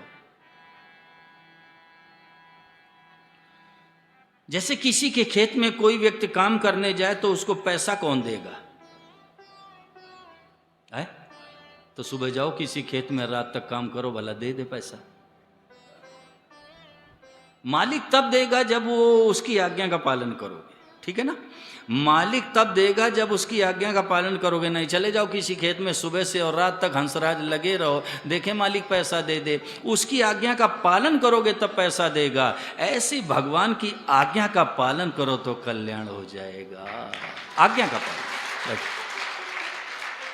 परमात्मा की आज्ञा है, निमित्त मात्रम बहुत सव्यसाचिन। अर्जुन तुम निमित्त बन जाओ। तो क्या सिद्ध हुआ? साधन से भी भगवान मिलते हैं। मैं संदेश ही देना चाहता हूँ कि अपनी पूरी ताकत लगा के साधन करो, पीछे मत रहना हंसराज, बचा के मत रखो। अब जिंदगी में हंसराज अब करोगे क्या? बताओ मुझे, क्या करना है? बस साधन करो पूरी ताकत लगा के। और जिस दिन पूरी ताकत लगा के हंसराज साधन कर दोगे, मैं व्यासपीठ से सच कहता हूं, आप विश्वास करो न करो, जिस दिन पूरी ताकत लगा के आप साधन कर दोगे और सफलता नहीं मिलेगी तो रोना आएगा। जहां रोना आया कि काम बना, जहां रोना आया तो काम बना। क्योंकि सुनेरी मैंने निर्बल के बलराम, निर्बल का मतलब ये नहीं कि हम शारीरिक रूप से कमजोर हो जाएं, ये नहीं। और स्पष्ट कर देता हूं कैसे साधन करना है भगवान की आज्ञा के अनुसार। जैसे वृंदावन में जब बरसात होने लगी, भयंकर बरसात हुई डॉक्टर साहब, हाहाकार मच गया। इंद्र ने ऐसी बरसात की तो मेरे कन्हैया ने क्या किया, बाएं हाथ की कंष्टिका के नख पर गिरिराज को धारण कर लिया और सब ग्वाल वालों से कहा इसके नीचे आ जाओ। और भगवान के मुंह से राजू निकला कि इसमें अपनी अपनी लाठी लगाओ। ये सब ग्वाल बाल गौवें चराते थे, लाठी सबके हाथ में थी। तो भगवान ने कहा लाठी लगाओ, तो सारे ग्वाल वालों ने लाठी लगा दी। अब थोड़ी देर तो लाठी लगाए रहे, फिर मन में भाव पैदा हुआ, ये कन्हैया है ना, यूं ही प्रदर्शन कर रहा है, इतना बड़ा गिरिराज पर्वत ये बाएं हाथ की कंष्टिका के नाखून पर उठेगा, ये तो हम लोगों ने लाठी लगा रखी है। भगवान तो सर्वज्ञ हैं, समझ गए कि अभिमान आ गया। और भगवान को अभिमान हंसराज सुहाता नहीं ना। भक्त के जीवन में जहां अभिमान का अंकुर उठा, अंकुर पैदा हुआ, भगवान उसको उखाड़ देते हैं। कई ऐसे उदाहरण हैं। समझ गए कि इनके अंदर अभिमान आ गया, तो भगवान ने क्या किया, थोड़ा सा उंगली को ऐसे ढीला किया तो पूरा पर्वत सब नीचे आने लगा। सब चिल्ला पड़े, अरे दादा मरे मरे। अब मरे क्यों, लाठी लगाओ ना। है? अरे भाई लाठी से पहाड़ उठेगा, विचार करो आप। अरे वो तो भगवान की अपार शक्ति है और उसके बल से उठा हुआ पर्वत, और बस अभिमान कर लिया कि मैंने लाठी लगा रखी है। अब आप ध्यान से सुनो राजेश, ये जो नाम जप करना है, कीर्तन करना है, गीता रामायण पढ़ना है, सुंदरकांड पढ़ना है, और ये तीर्थों में जाना है, ये सत्संग करना आदि, ये सब क्या है, ये लाठी लगाना है। लाठी लगाने में पीछे मत रहो, पूरी शक्ति से लगाओ। कल्याण जब भी होगा, उद्धार जब भी होगा, तब भगवान की कृपा से होगा। अपने लाठी लगाने में पीछे बिल्कुल नहीं रहना, पूरी शक्ति से साधन करो। इसमें प्रमाद नहीं, आलस्य नहीं, आप लगे रहो लगे रहो लगे रहो, तो एक दिन जरूर भगवान की नज़र पड़ जाएगी। डॉक्टर साहब देखेंगे कि भाई ये तो लगा हुआ है, और भगवान जब नियत देखते हैं कि अब हताश हो रहा है, उसी क्षण परमात्मा की कृपा हो जाती है, साधक का कल्याण हो जाता है। तो भगवान ने कहा सर्वधर्मान परित्यज्य मामेकम शरणं व्रज अहम त्वा सर्व पापेभ्यो मोक्षयिष्यामि। भगवान ने कहा अर्जुन मैं तुम्हें सभी पापों से मुक्त कर दूंगा। अर्जुन को बड़ी चिंता थी डॉक्टर साहब कि युद्ध करने जा रहा हूं, ये पारिवारिक जन है, कौटुंबिक जन है, इनका वध हो रहा है, अब मुझे पाप लगेगा। तो भगवान ने कहा मैं तुम्हें सभी पापों से मुक्त कर दूंगा। क्यों कि भाई सन्मुख होए जीव मोहि जबहि जन्म कोटि अगनासहि तबहि। जीव में ये ताकत नहीं है राजेश जी कि अपने उद्योग से अनंत पापों का नाश कर सके, जीव में शक्ति नहीं है। लेकिन भगवान कर्तुम अकर्तुम नथा कर्तुम समर्था, भगवान सर्व समर्थ है। इसलिए उन्होंने कहा अहम तो सर्व पापेभ्यो मोक्षयिष्यामि, अर्जुन मैं तुम्हें सभी पापों से मुक्त कर दूंगा, तुम चिंता मत करो। कितने प्यार से कहा है राम अवतार आगे, मां सुचा तू चिंता क्यों कर रहा है। क्यों, भगवान को अर्जुन से बड़ा प्रेम है, बड़ा प्रेम। गीता जी पढ़ो ना बंटी, कभी बहुत प्रेम है। तो भगवान कितने प्यार भरे शब्दों से कहते हैं अर्जुन से मां सुचा, अरे तू चिंता क्यों कर रहा है भाई। क्यों, जो जा कहां शरणों गयो ता कहां ताकी लाज, और उल्टे जल मछली चले बहो जात गजराज। डॉक्टर साहब जो जिसकी शरण में चला जाता चिंता उसको होती है।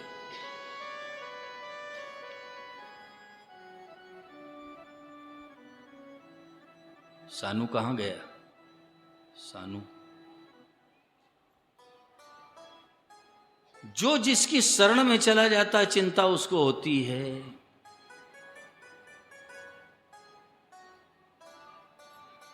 राम अवतार जी आपका बेटा 10 बजे रात में घर आया और आपसे कहने लगा कि पापा कल हमारे 5 मित्र आएंगे भोजन करने के लिए, ठीक है ना। इतना कह के वो तो अपने कमरे में चला गया, सो गया।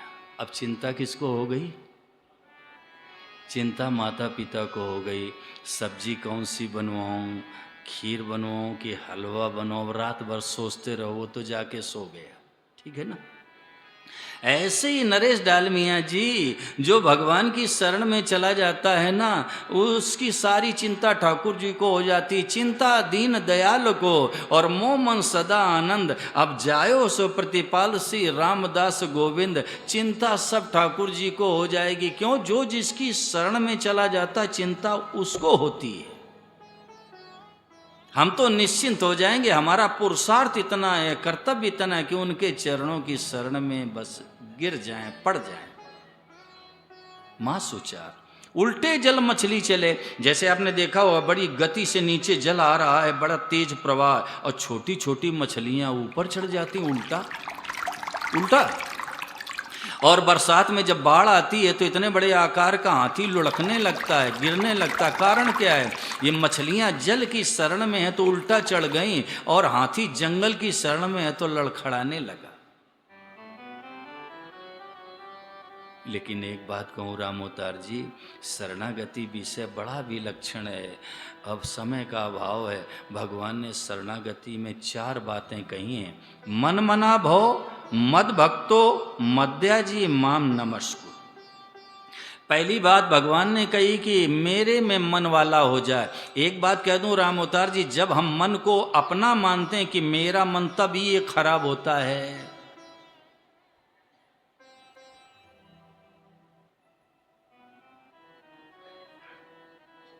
रवि, जब मन को मेरा मानोगे तब ये खराब हो जाएगा।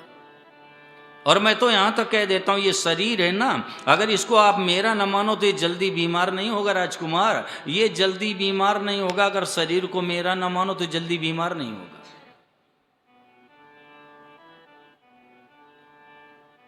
भगवान ने कहा कि मेरे में मन वाला हो जाए। मेरे में मन वाले का आशय क्या है? मन से भगवान का चिंतन करो, ध्यान करो, यानी मन को भगवान को सौंप दो।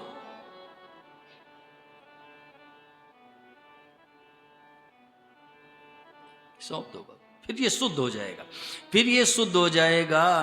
तस्मात् केनापि पायनेन मनः कृष्णा निवेशेत, यानी किसी तरह से मन को भगवान में लगाओ रामोतार जी, किसी तरह से लगे, नाम जप से लगे, कीर्तन से लगे, स्वाध्याय से लगे, आप कैसे भी मन को भगवान में लगाओ। अगर मन संसार में जावे तो भगवान ने कहा शनैः शनैः उपरमेत्, यानी धीरे धीरे वापस ले आओ। घबराओ मत हंसराज, घबराओ मत, धीरे धीरे लाओ, कहीं जाए वापस लाओ। एक बात कहूँ, कई लोग ये कहने लगते हैं कि महाराज जी, जब मैं भगवान के भजन में बैठता हूँ तो मन में नाना प्रकार की सांसारिक बातें आने लगती हैं, क्या करूं, बड़े व्याकुल हो जाते हैं। तो आप ध्यान से सुनना, जब आप भजन के लिए बैठोगे तो अंदर जो कूड़ा करकट भरा है वो निकल रहा है, वो आ नहीं जा रहा है। इस हॉल में धुआं भरा हुआ है डॉक्टर साहब, इस हॉल में धुआं भरा है, दरवाजे बंद हैं, अगर ये गेट खोल दिया जाए तो धुआं कहाँ जाएगा? बाहर जाएगा ना। ऐसे ही साधक के जीवन में अंदर जो कूड़ा करकट भरा है, जब आप एकाग्र होके भगवान के भजन में के लिए बैठोगे तो वो कूड़ा करकट बाहर जा रहा, वो आ नहीं रहा है, जा रहा, आप उसको पकड़ो मत। दरवाजे पर मनुष्य आता भी दिखाई पड़ता है, जाता भी दिखाई पड़ता है। ऐसे ये जो दिख रहा है कि आ रहा है, आ नहीं रहा, जा रहा है, उस समय आप क्या करो? ना तो उसका समर्थन करो। अगर आपने ऐसा सोच लिया कि अरे हम तो भगवान के भजन के लिए बैठे थे, ये बात कहाँ से याद आ गई, अब वो नहीं जाएगा डॉक्टर साहब, क्योंकि उसको सत्ता मिल गई, आपने उसको बल दे दिया, अब वो नहीं जाएगा। और अगर विरोध करोगे तो भी नहीं जाएगा और समर्थन करोगे तो भी नहीं जाएगा, तो क्या करो? उपेक्षा कर दो, मिट जाएगा, क्योंकि वो असत है। जैसे आप रोड पर खड़े हो और किसी व्यक्ति ने आकर कहा कि डॉक्टर साहब जरा ये बताओ यहाँ से कौन कौन गया, आप कहोगे भाई मैं क्या जानूँ, क्यों? आप उपेक्षा की दृष्टि से खड़े हो। ऐसे उपेक्षा कर दो, वो आ नहीं रहा, वो तो जा रहा है, निकल रहा, जाने दो। और अच्छी तरह समझना है, जैसे गंदी नाली है, अगर उसकी सफाई की जाए हंसराज तो घंटे 2 घंटे और ज़्यादा बदबू फैलेगी, लेकिन 2 घंटे के बाद साफ साफ हो गया। ऐसे ये जो अंदर कूड़ा करकट भरा है वो निकल रहा है माताओं बहनों। इसलिए मैं निवेदन ये करना चाहता हूं कि मन को भगवान को सौंप दो और मद भक्तो मेरा भक्त हो जा। और तीसरी बात भगवान ने कही मध्या जी मेरा पूजन कर। और चौथी बात कही कि माम नमस्कुरु, यानी मुझे नमस्कार कर। नमस्कार करने का आशय ये है कि चाहे भगवान पुरस्कार दें चाहे दंड दें, हमेशा प्रसन्न रहो। वाह भगवान बड़ी कृपा है। चाहे अनुकूलता आ जाए चाहे प्रतिकूलता आ जाए, चाहे सम्मान हो चाहे अपमान हो, चाहे निंदा हो चाहे स्तुति हो, हरिगोविंद सराफ भादरा में मस्त रहो मस्त रहो। जब भादरा वाले ये कहने लगे कि अरे भाई आजकल हरिगोविंद सराफ को क्या हो गया है, ये पागल हो गए हैं क्या, मस्त रहो। जो हो रहा है सब बढ़िया हो रहा है, ठीक हो रहा है, जो आगे भी होगा वो सब बढ़िया होगा। जो भगवान की शरण में चला जाता वो ऐसा थोड़ा सोचता है कि ऐसा होना चाहिए ऐसा नहीं होना चाहिए। उसके हृदय में एक ही बात रहती कि हम राजी हैं उसी में जिसमें तेरी रजा है। वो तो भगवान की मर्जी में मर्जी को मिला देता है माई बाप, और हमेशा प्रसन्न रहता मस्त रहता चाहे जैसी परिस्थिति आ जाए। आप बाजार जाते हो डॉक्टर साहब, कभी कभी सब्जी आदि लेने के लिए जाते हो क्या, जाते हो ना? तो कई बार आदमी क्या करता है, बाजार में जाकर कोई वस्तु खरीदता है तो उसको चख के देख लेता है, चखता है ना, कई बार चख के देखता है। परंतु ये जरा बताओ कि वैद्य के यहाँ जा कर के और औषधि लेते हो तो क्या उसको चख के देखते हो? है कोई चख के देखता है क्या? नहीं। क्यों? हृदय में ये भाव रहता कि वैद्य ने जो भी औषधि दी है उसमें हमारा रोग दूर हो जाएगा। वैद्य ने जो औषधि मुझे दी है इससे मेरा रोग मिट जाएगा, और कभी चख के नहीं देखता है। ऐसे जो भगवान का शरणागत भक्त होता है सुनील बेटे, वो कभी ये नहीं देखता है कि अनुकूलता आई कि प्रतिकूलता आई है। वो ये देखता है इसमें मेरे प्रभु का मंगलमय विधान छुपा है, इसमें मेरा कल्याण हो जाएगा, ये देखता है। कभी नहीं देखता कि अनुकूल परिस्थिति आई कि प्रतिकूल परिस्थिति आई, वो मस्त रहेगा प्रसन्न रहेगा। माम नमस्कुरु, भगवान ने कहा मुझे नमस्कार करो, यानी हर परिस्थिति में प्रसन्न रहो। अनुकूलता है प्रतिकूलता है, सम्मान है अपमान है, निंदा है स्तुति है, कुछ नहीं, मस्त रहो प्रसन्न रहो। वाह भगवान बड़ी कृपा है।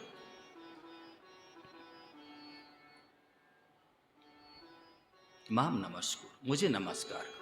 अब वो दंड दें पुरस्कार दें अपने कोई मतलब नहीं, अपने तो उनके चरणों की शरण में पड़े हैं। उनको पता है कि हमारा किस में हित है किस में हमारा कल्याण है, हमको पता नहीं। माताओं बहनों, बच्चा बार बार माँ से कहता माँ चाकू दे दे, क्यों दे दूँ, खेलूंगा। अरे माँ जानती है चाकू दे दिया तो ये हाथ काट लेगा उंगली काट लेगा।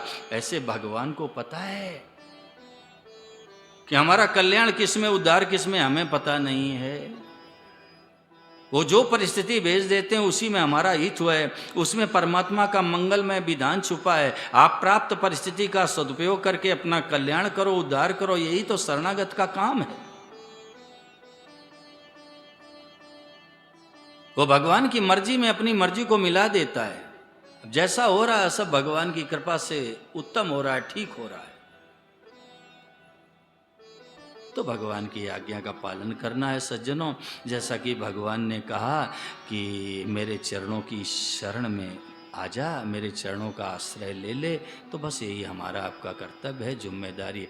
लेकिन एक बात कहूँ, कई बार साधकों के मन में रामोतारी ये भाव पैदा होता है कि जब हम भगवान की शरण में हो गए तो हमारी वृत्तियों में फर्क क्यों नहीं आया, हमारे भाव क्यों नहीं बदले, हमारा भक्तों जैसा आचरण क्यों नहीं हुआ, हमारा संतों जैसा स्वभाव क्यों नहीं हुआ। ये भाव पैदा होता। हंसराज, ये बड़ी गहरी बात है, ध्यान देना।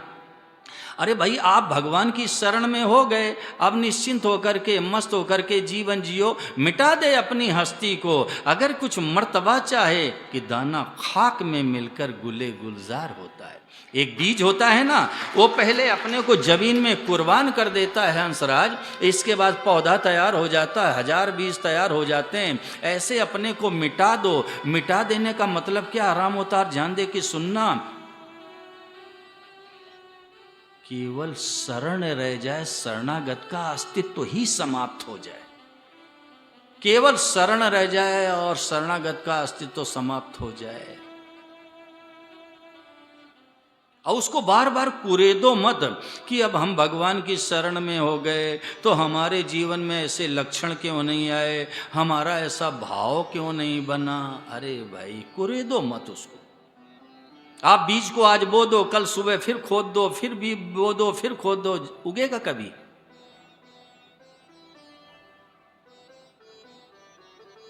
संत लोग एक कथा सुनाते थे छोटी सी, रवि।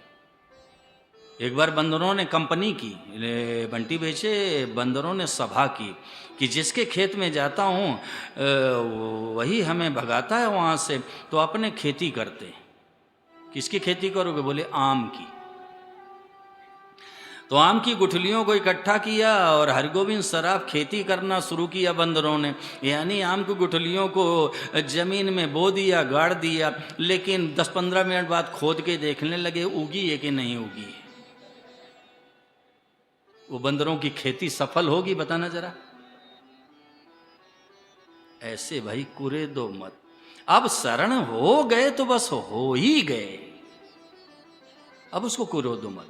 तो मैं संदेश ही देना चाहता हूं कि कई बार लोगों के अंदर भाव पैदा होता है कि जब हम भगवान की शरण में चले गए तो हमारे भाव क्यों नहीं बदले, हमारी वृत्तियों में फर्क क्यों नहीं आया, भक्तों जैसा आचरण क्यों नहीं हुआ, संतों जैसा स्वभाव क्यों नहीं बना। महापुरुषों ने कहा ये माँ है ना, ये उल्टी जा रही है।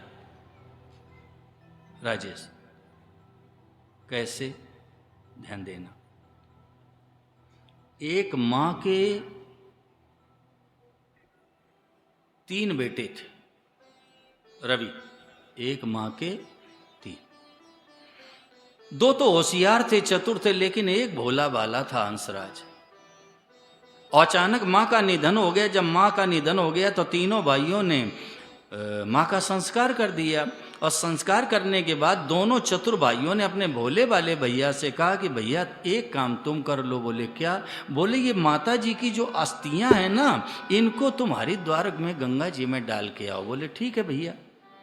और उस समय पैदल जाते थे, डॉक्टर साहब सावधानी से सुनना, पैदल जाते थे और साधन कोई हुआ नहीं करता था। और उसके घर से 300 कोस पर गंगा जी थी। अब वो माँ की अस्थियों को लेके चला, चलते चलते चलते चलते चलते रास्ते में किसी से पूछा कि भैया गंगा जी कितनी दूर है? बोले अभी तो तुम आधी दूर आए हो, अभी 150 कोस और आगे हैं। अब उसने सोचा कब मैं गंगा जी पहुँचूँगा, कब इन अस्थियों को डालूँगा, कब मैं घर वापस जाऊँगा। तो उसने दाएं बाएं देखा हंसराज, और वो जो अस्थियाँ माँ की थी वहीं जंगल में। अब सोचने लगा घर जाऊंगा तो दोनों भाई कहेंगे गंगा जल कहाँ है, गंगा जल कहाँ है। तो बरसात का जल एक मकान के किनारे भरा हुआ इकट्ठा था, कैन हाथ में थे, उसी से भर लिया और बस चल पड़ा घर की ओर। चलते चलते चलते चलते थक गया और घर वापस आया तो दोनों भाइयों ने पूछा कि भैया तुम माँ की अस्थियों को गंगा जी में डाल के आ गए? बोले हाँ, बीचों बीच ब्रह्म कुंड में डाल के आया हूँ। दोनों भाई सोचने लगे झूठ बोल रहा है, अगर गंगा जी जाता इतनी जल्दी वापस आता ही नहीं, ये तो मिथ्या भाषण कर रहा है। कोई बात नहीं, तीनों ने भोजन कर लिया ज्ञानी राम जी और सो गए। और सुबह क्या हुआ, जल्दी से एक चतुर भाई उठा और उसने जाकर उसी भोले भाले भैया को जगाया। उसने आंखें मलते हुए कहा क्या बात है भाई? कहा भैया सच बताओ, तुम माँ की हस्तियों को गंगा जी में डाल के आए हो ना? बोले भाई बीचों बीच में ब्रह्म कुंड में डाल के आया हूँ। उसने कहा सुन, रात में माँ आई थी। अच्छा, रात में माँ आई थी और उसने कहा कि इसने मुझे को गंगा जी नहीं पहुँचाया है और ये बीच में ही डाल करके आ गया। जरा ये बता माँ की बात सच्ची है कि तेरी बात सच्ची है? तो उसने आंखें मलते हुए रवि कहा कि जब माँ को आना था तो इधर क्यों आई, उधर चली जाती।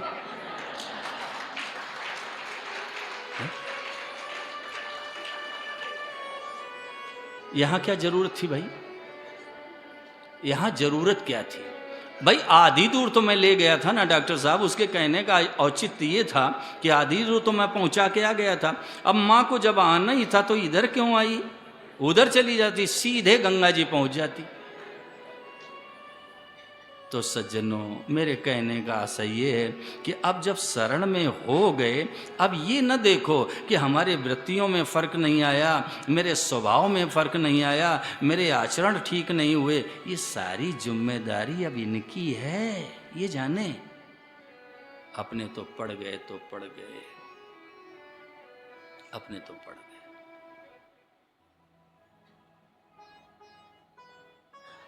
मस्त रहो। एक बार कह दो सब लोग, मुझे बड़ा बड़ा हर्ष होगा, आप लोग कह दो, बोलो हे नाथ,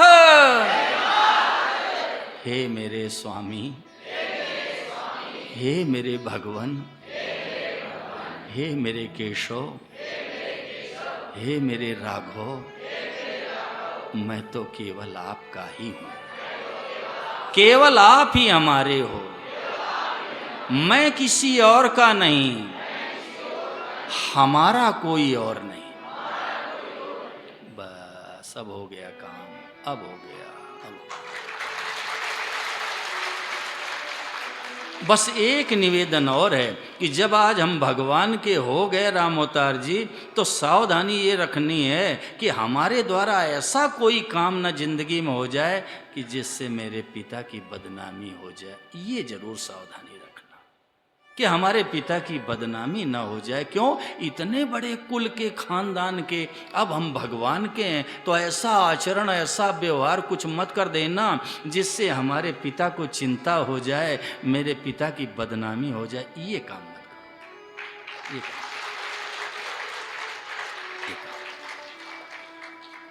और फिर सब काम आपका होगा। मैं सच कहता हूँ राम अवतार जी, आप मानो न मानो, भगवान अपने शरणागत का हर काम करते हैं और भगवान को बड़ा आनंद आता है, भगवान को मज़ा आता है। जैसे भक्त को भगवान का काम करने में आनंद आता है, ऐसे हंसराज जी ठाकुर जी को भक्त का काम करने में मज़ा आता है। जैसे माँ है ना, वो अपने बच्चे का हर काम करके प्रसन्न होती है। भोजन कराएगी तो मेरा बेटा है, स्नान कराएगी तो मेरा लाल है, कपड़े धुलेगी तो मेरा पूत है, और मल मूत्र साफ करेगी तो मेरा बेटा है। जैसे माँ अपने बच्चे का सब काम करके खुश हो जाती है, ऐसे मेरे ठाकुर जी अपने भक्त का सब काम करके प्रसन्न हो जाते हैं, खुश हो जाते हैं, खुश हो जाते हैं, सब काम करते हैं।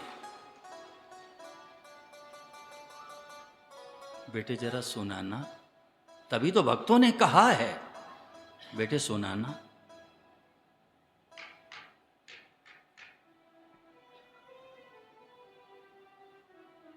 मेरा आपकी कृपा से, सुनाओ सुनाओ बेटे, भाव से सुनाओ, और सब लोग प्यार से सुनो माई बाप। भक्त के हृदय में एक ही भाव रहता है कि मैं नहीं कर रहा हूँ, मेरे ठाकुर जी कर रहे हैं, मेरे भगवान कर रहे हैं। वो हमेशा यही भाव रखता है कि उनकी कृपा से सब हो रहा है। अरे करी गोपाल की होई, जो अपनो पुरुषार्थ मानत अति झूठो है सोई, करी गोपाल की सब होई। राजकुमार सब ठाकुर जी करते हैं। सुनो बेटे सुनो। मेरा आपकी कृपा से सब काम हो रहा है। भाव से भाव से भाव से। करते हो तुम कन्हैया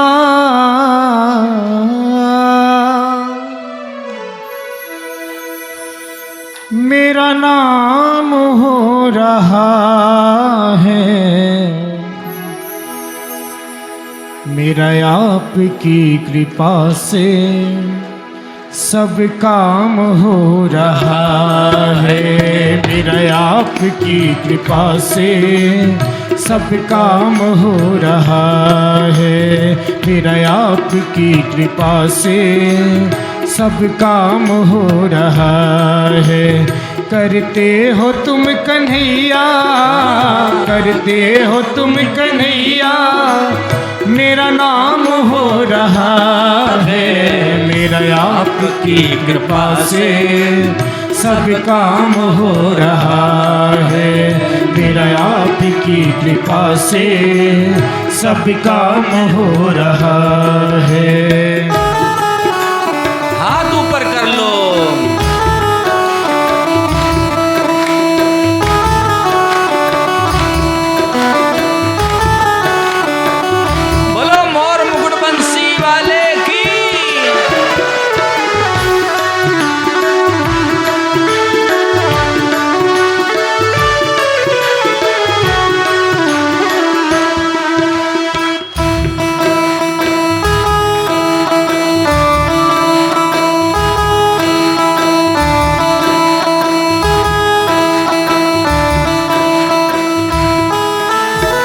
पतवार के बिना ही मेरी नाव चल रही है। पतवार के बिना ही मेरी नाव चल रही है। बिन मांगे है कन्हैया हर चीज मिल रही है। बिन मांगे कन्हैया हर चीज मिल रही है।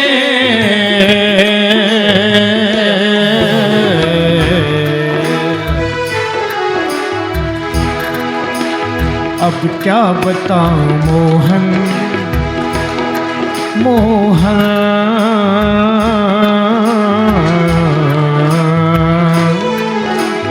अब क्या बताऊं मोहन, आराम हो रहा है। अब क्या बताऊं मोहन, आराम हो रहा है। करते हो तुम कन्हैया, करते हो तुम कन्हैया, करते हो तुम कन्हैया, करते हो तुम कन्हैया। मेरा नाम हो रहा है। मेरा आपकी कृपा से सब काम हो रहा है। मेरा आपकी कृपा से सब काम हो रहा है। मेरा आपकी कृपा से सब काम हो रहा है। मेरा आपकी कृपा से सब काम हो रहा है।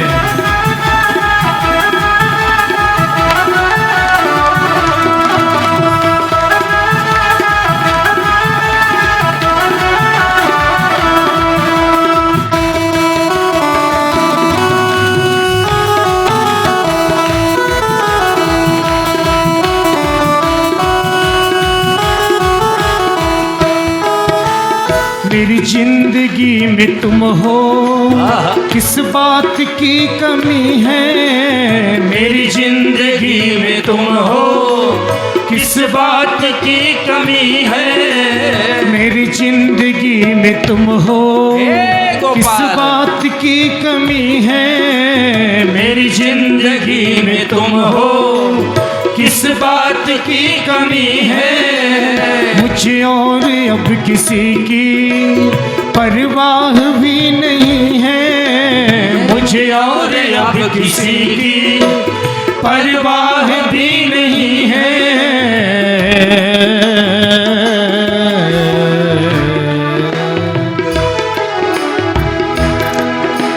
तेरी बदौलतों से कन्हैया,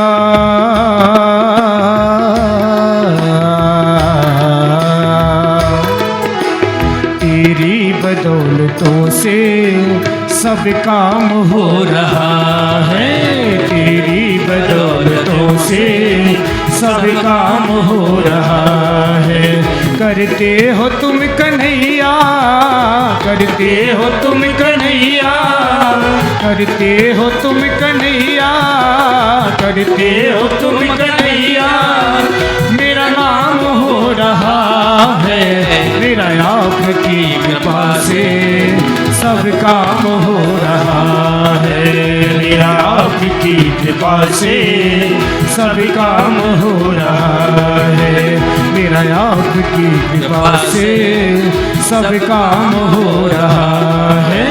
मेरा आपकी कृपा से सब काम हो रहा है।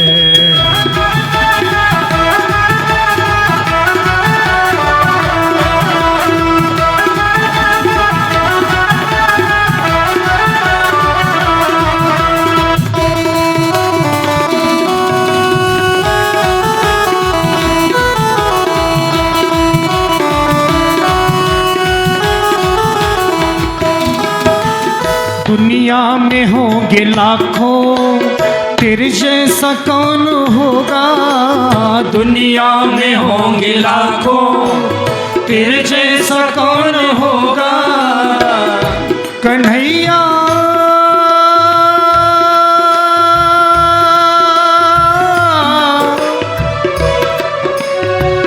ओ मेरे प्यारे,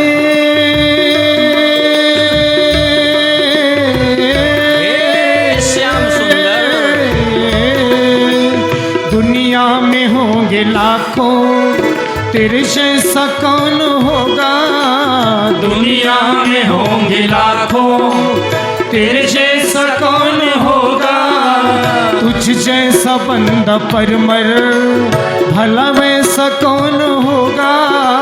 तुझ जैसा बंदा परमर, भला वैसा कौन होगा।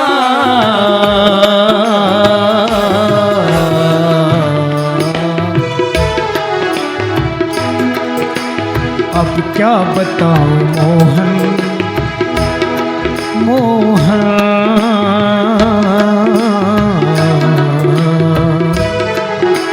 अब क्या बताऊं मोहन, सब काम हो रहा है। अब क्या बताऊं मोहन, सब काम हो रहा है। करते हो तुम कन्हैया, करते हो तुम कन्हैया, करते हो तुम कन्हैया, करते हो तुम कन्हैया। मेरा नाम हो रहा है, मेरा आपकी कृपा से सब काम हो रहा है। मेरा आपकी कृपा से सब काम हो रहा है। मेरा आपकी कृपा से सब काम हो रहा है। मेरा आपकी कृपा से सब कन्हैया, मेरा आपकी कृपा से सब काम हो रहा है। ओ मेरे प्यारे,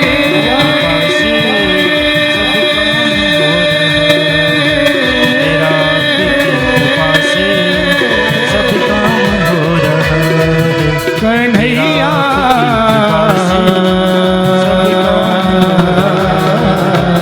मेरा आपकी कृपा से ओ मेरे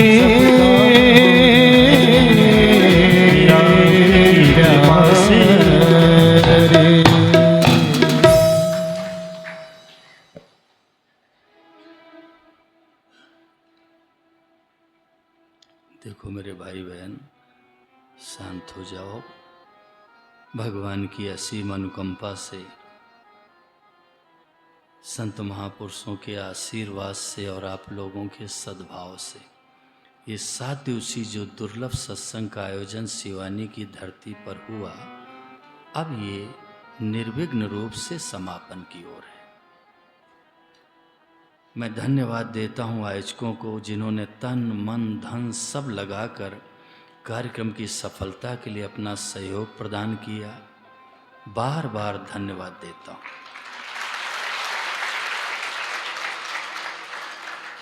धन्यवाद देता हूँ माताओं बहनों को, बंधुओं को। आप लोगों ने व्यस्ततम समय से समय निकाला और यहाँ सभा में अपनी गरिमामयी उपस्थिति देकर मुझ जैसे साधारण से व्यक्ति को आपने 7 दिनों से तल्लीन होकर, एकाग्र होकर प्यार से सुना।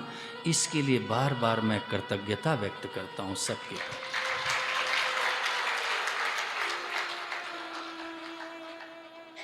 हमारे बाएं पास में ये ध्वनि विस्तारक यंत्र संभाल रहे हैं, आपकी शिवानी की धरती से हैं। अपने दायित्व का अच्छी तरह निर्वहन किया। मैं प्रभु से प्रार्थना करता हूँ कि इनके भविष्य की तरफ भी प्रभु हमेशा दृष्टि रखे। बहुत अच्छा लगा यहाँ आकर के, बहुत अच्छा।